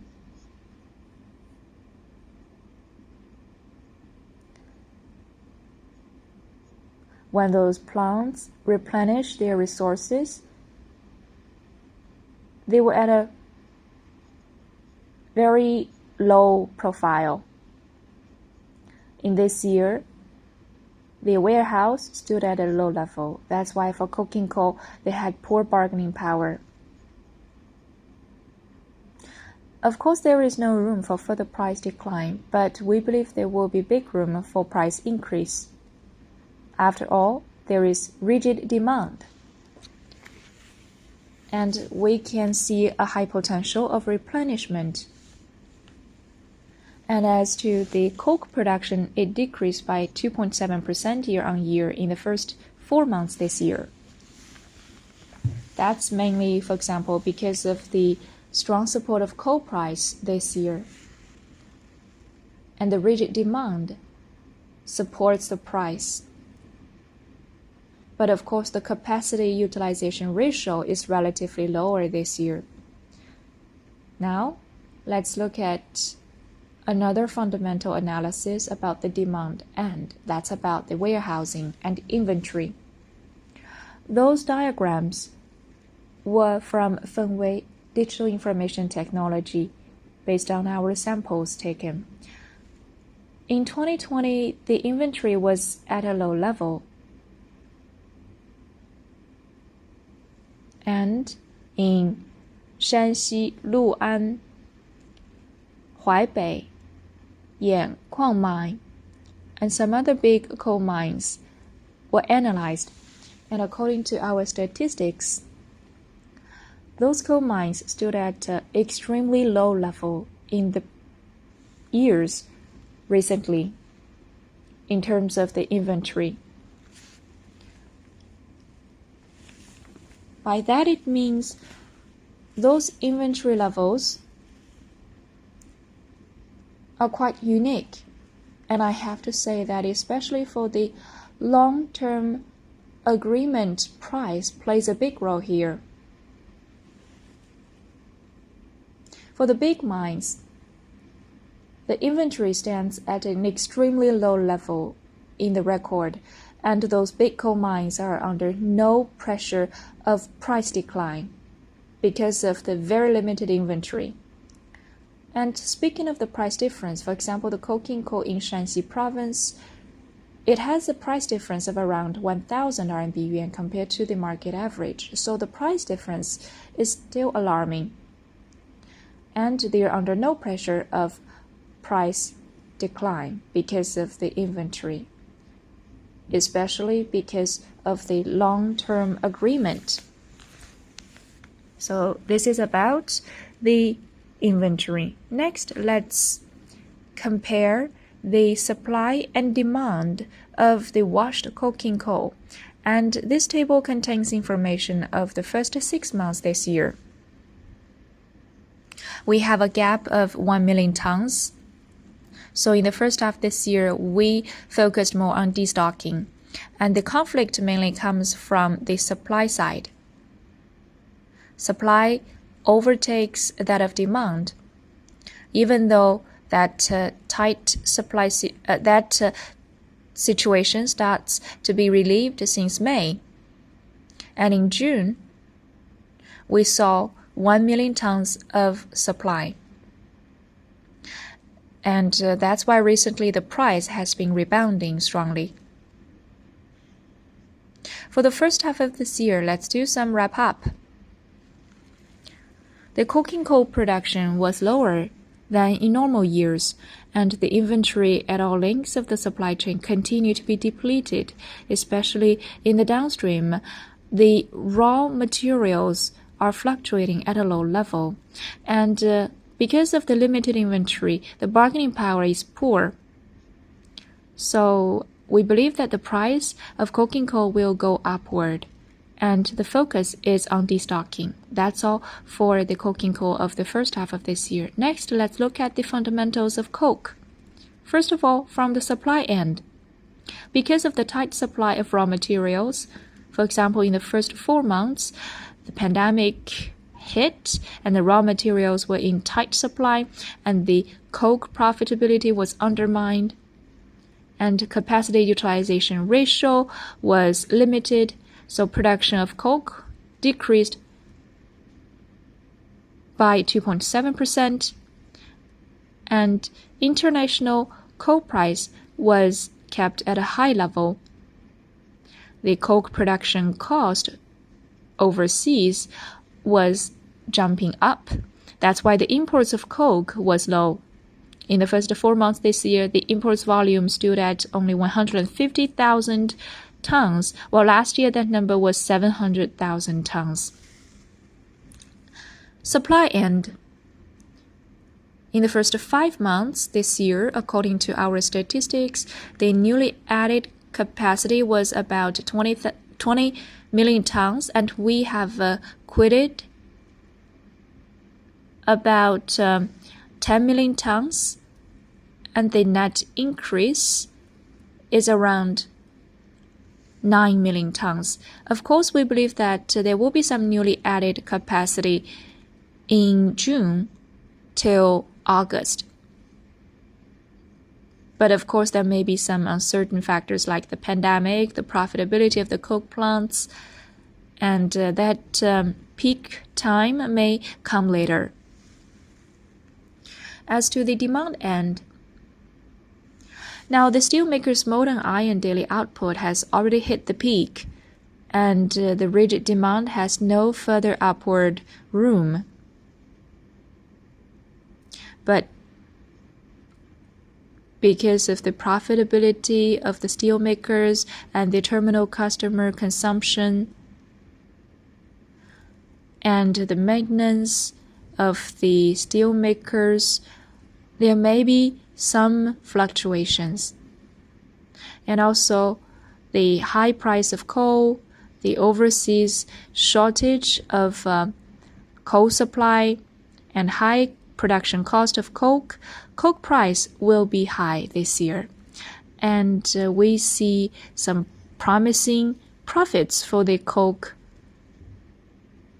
supply in China. And we've already seen some foreign trade orders. And after the end of May, another batch of orders came around. For the recent batch of foreign trade orders, according to our calculations, they stood at about 600,000 tons. By rough estimates, the total number of the new orders will be about 900,000 tons. So the coke is in a booming demand, especially for exports purposes. But of course, those exports has not been bought yet. Judging by this week, the situation is worsening. Now let's look at the inventory. We also take the example of our sample points.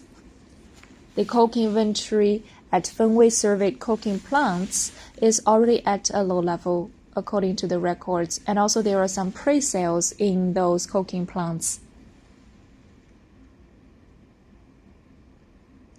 They are under no inventory pressure. As to the ports, starting from May,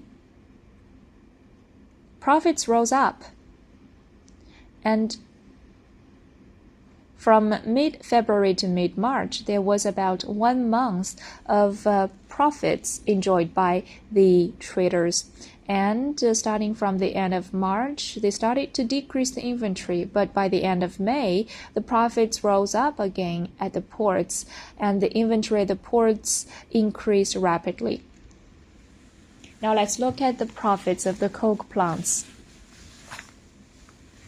According to our statistics, the coke plants in various places have been negative below zero. And some of those coke plants are having enlarged losses.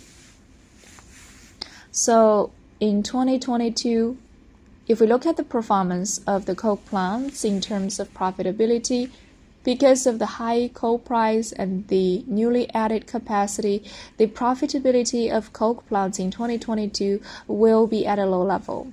In addition, because of the rebound of coking coal, some coke plants are having bigger losses to some degree. That will dampen the enthusiasm of coke plants. Now let's do a conclusion about the coke fundamentals. The capacity utilization ratio is limited by the low profitability in the first half of this year, and also the coal supply is tight. As to the newly added capacity, it is also going to be influenced by the coal supply and the pandemic. Some of those coal resources were only put into production since May this year, and some of the projects are postponed because of the pandemic. And equipment was also kept out of use because of the pandemic. Exports is a highlight, so we could keep a tight balance of supply and demand in the first half of this year because of the strong cost support, and the social stock was fluctuating at a low level. Last, about the coking coal outlook.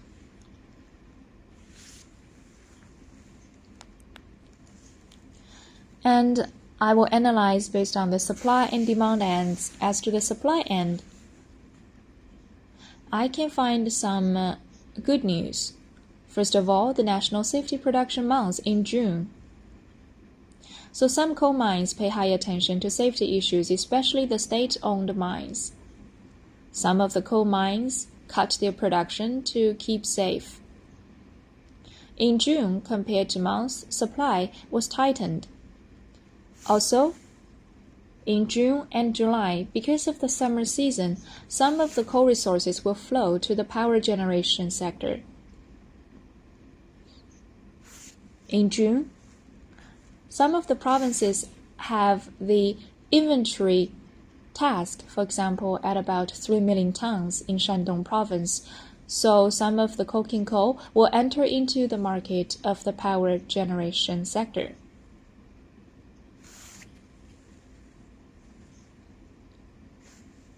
So in the summertime, in June and July, some part of the coking coal will be diverted to the other sectors. And also destocking is the trend.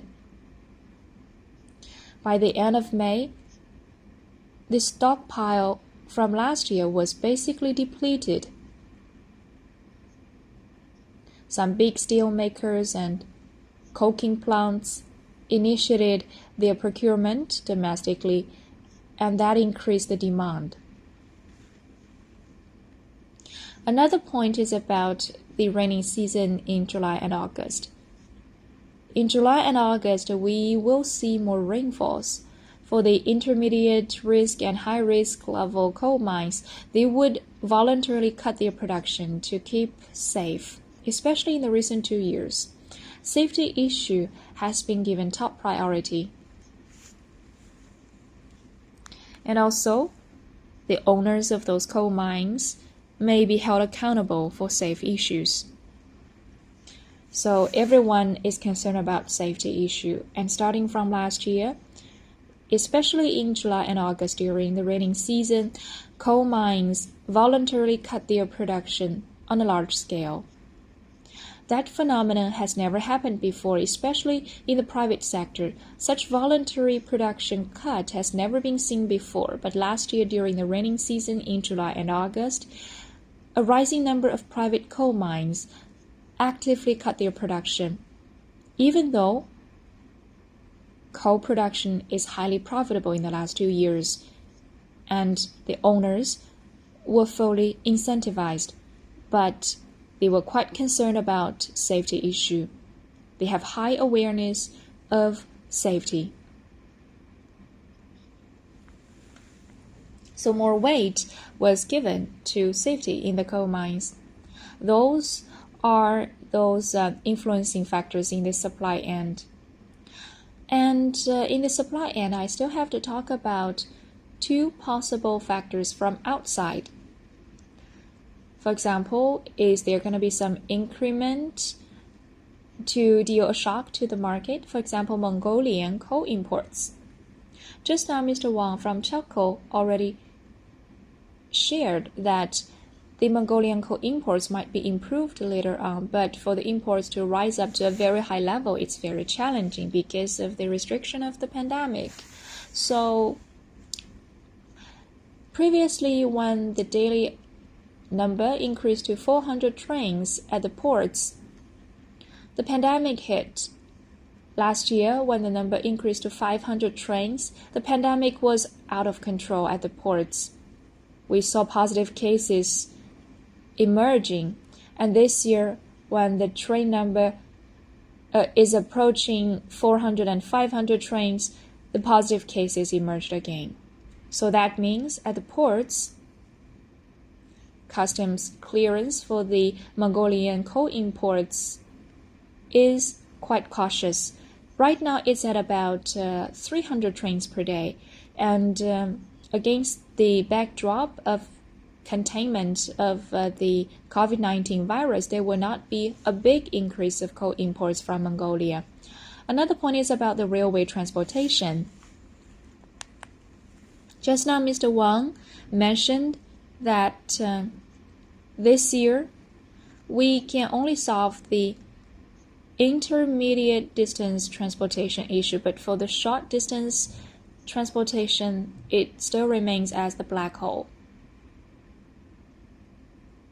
So it's very difficult this year. And I don't think there will be effective transportation capacity in terms of the railway. That's about the Mongolian coal, and I have grounds to believe that there will be no sharp increment of the coal imports from Mongolia. As to Russian coal imports, people are positive about the increase in Russian coal. Personally, I believe the imports from Russian coal are still going to be limited. For example, the limitation of domestic railway transportation and higher price in other markets, for example, in India. China cannot accept too high a price from Russia.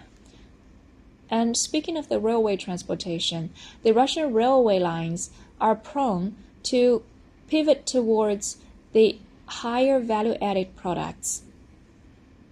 As to coal transportation, the Russian railway lines are giving limited capacity. And now, because of the war, some of the transportation lines are occupied by the weapons transport, squeezing out the coal imports transportation. For example, the Elga coal mine, because of the railway transportation limit, a large stockpile was still in the open pit and cannot be transported out. So even though we saw an increase of imports from Russia in the previous 2 months, we don't think the increment will continue on a large scale. And sometimes, since the European traders drop their orders from Russia, they have to transfer that number of exported coal to China. They cannot transport them back to the pit. But after May, in the next few months, there will not be such market increase of Russian coal imports.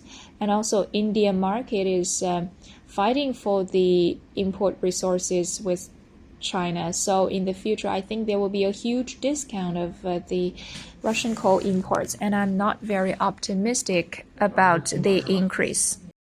As to the demand side, and there are several points I would love to highlight. First of all, about the new coke making capacity to come online. But of course, now we see some tight coal supply. Such a tight coal supply will have some influence over the profitability and the price. So this trend will come in a postponement. But still in Q3, there will be a hike of the capacity release. Another point to make is about the low feed in terms of the coal inventory.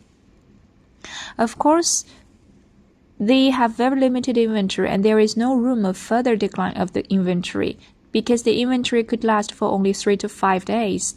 And this will restrain their price bargaining power. They have to accept high-priced coal.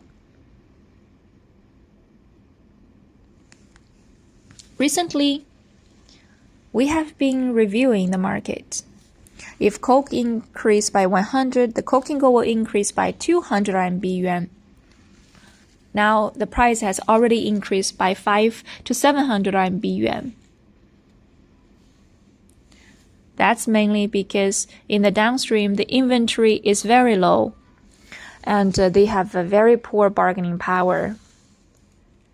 So, the coking coal plants have very limited capacity to bargain against the coke. Another factor is about the long-term contract serves as a ballast. Now, the new low has been seen in key mining companies' coking coal stocks, and the long-term contract price plays out as the support, so very little impacted by the spot market. And there is very low possibility of further decreasing price. Another point to make is about the transportation. Very tight transportation. Now, during the pandemic time, many of the trains are in very short supply. Another point is about the road transportation. If you go through the road, you have to scan the QR code, and you need to have the nucleic acid test results. So the cycle of the road transport is very long. That will influence the restocking cycle and the progress of the coking plants. That's another key factor. Right now, the efficiency of logistics is very low in general. And if the coking plants want to restock, their response could be very quick because they already hit the low compared to the previous years. In conclusion, I do believe that speaking of the coking coal, the newly added capacity is below my expectation, and there is no newly added capacity for coking coal.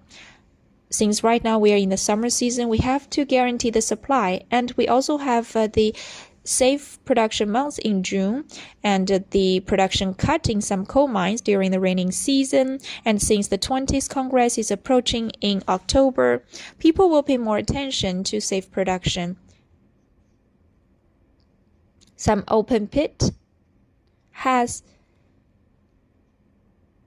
the limited supply of explosives. Some can only supply 1/3 of explosives as normal. So, That's because of the 20th Party Congress.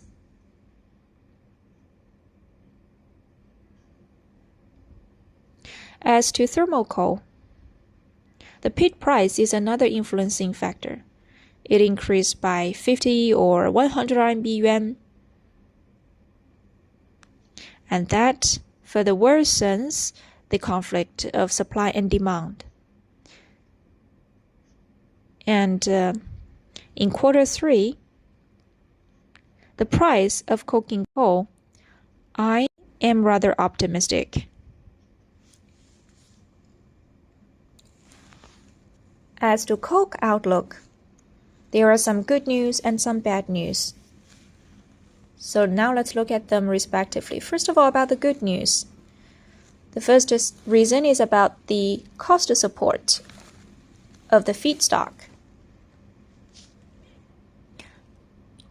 In Q3, the coking coal supply shortage is expected to remain prominent, supporting coking coal prices. And because of the tight coking coal supply and the high prices, the coke producers' profit margin will be limited. And to some degree, that will weigh on their capacity utilization ratio. Another point is the phase out of the 4.3 meters ovens.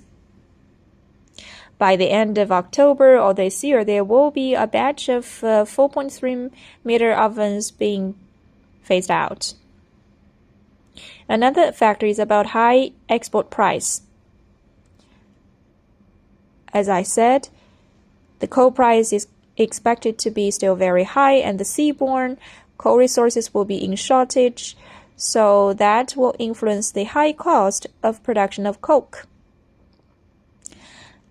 And the export of Chinese coke will be profitable. By the end of May, a batch of new export orders came out. So we could see that there is a huge demand for coke. And the traders are influential in exports, especially in coke. Those are the favorable conditions. As to the weaknesses, for example, the crude steel reduction,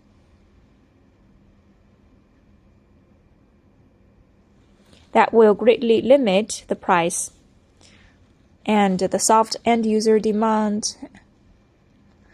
And for example, there will be more downtime influencing the rigid demand of coke. And the new coking capacity are going to be released in May to August in stages. So there will be a mismatch of time. And I do believe that there is a prominent conflict between supply and demand of coking coal, and the coke cost is highly supportive. But we have to consider the new adding capacity to be released and the raw material pressure. In the third quarter, the coke profits are expected to be kept at a relatively low level. That's all for my analysis of coal and coke. Thank you for listening.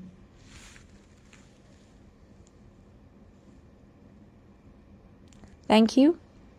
Thank you, Madam Liu Yanjun, for your wonderful sharing. And that's all for all of those keynote speakers. And this is a webinar today, and this webinar is approaching the end. We have over 500 participants. Please feel free to add our WeChat account, and you can acquire the slides in the WeChat account.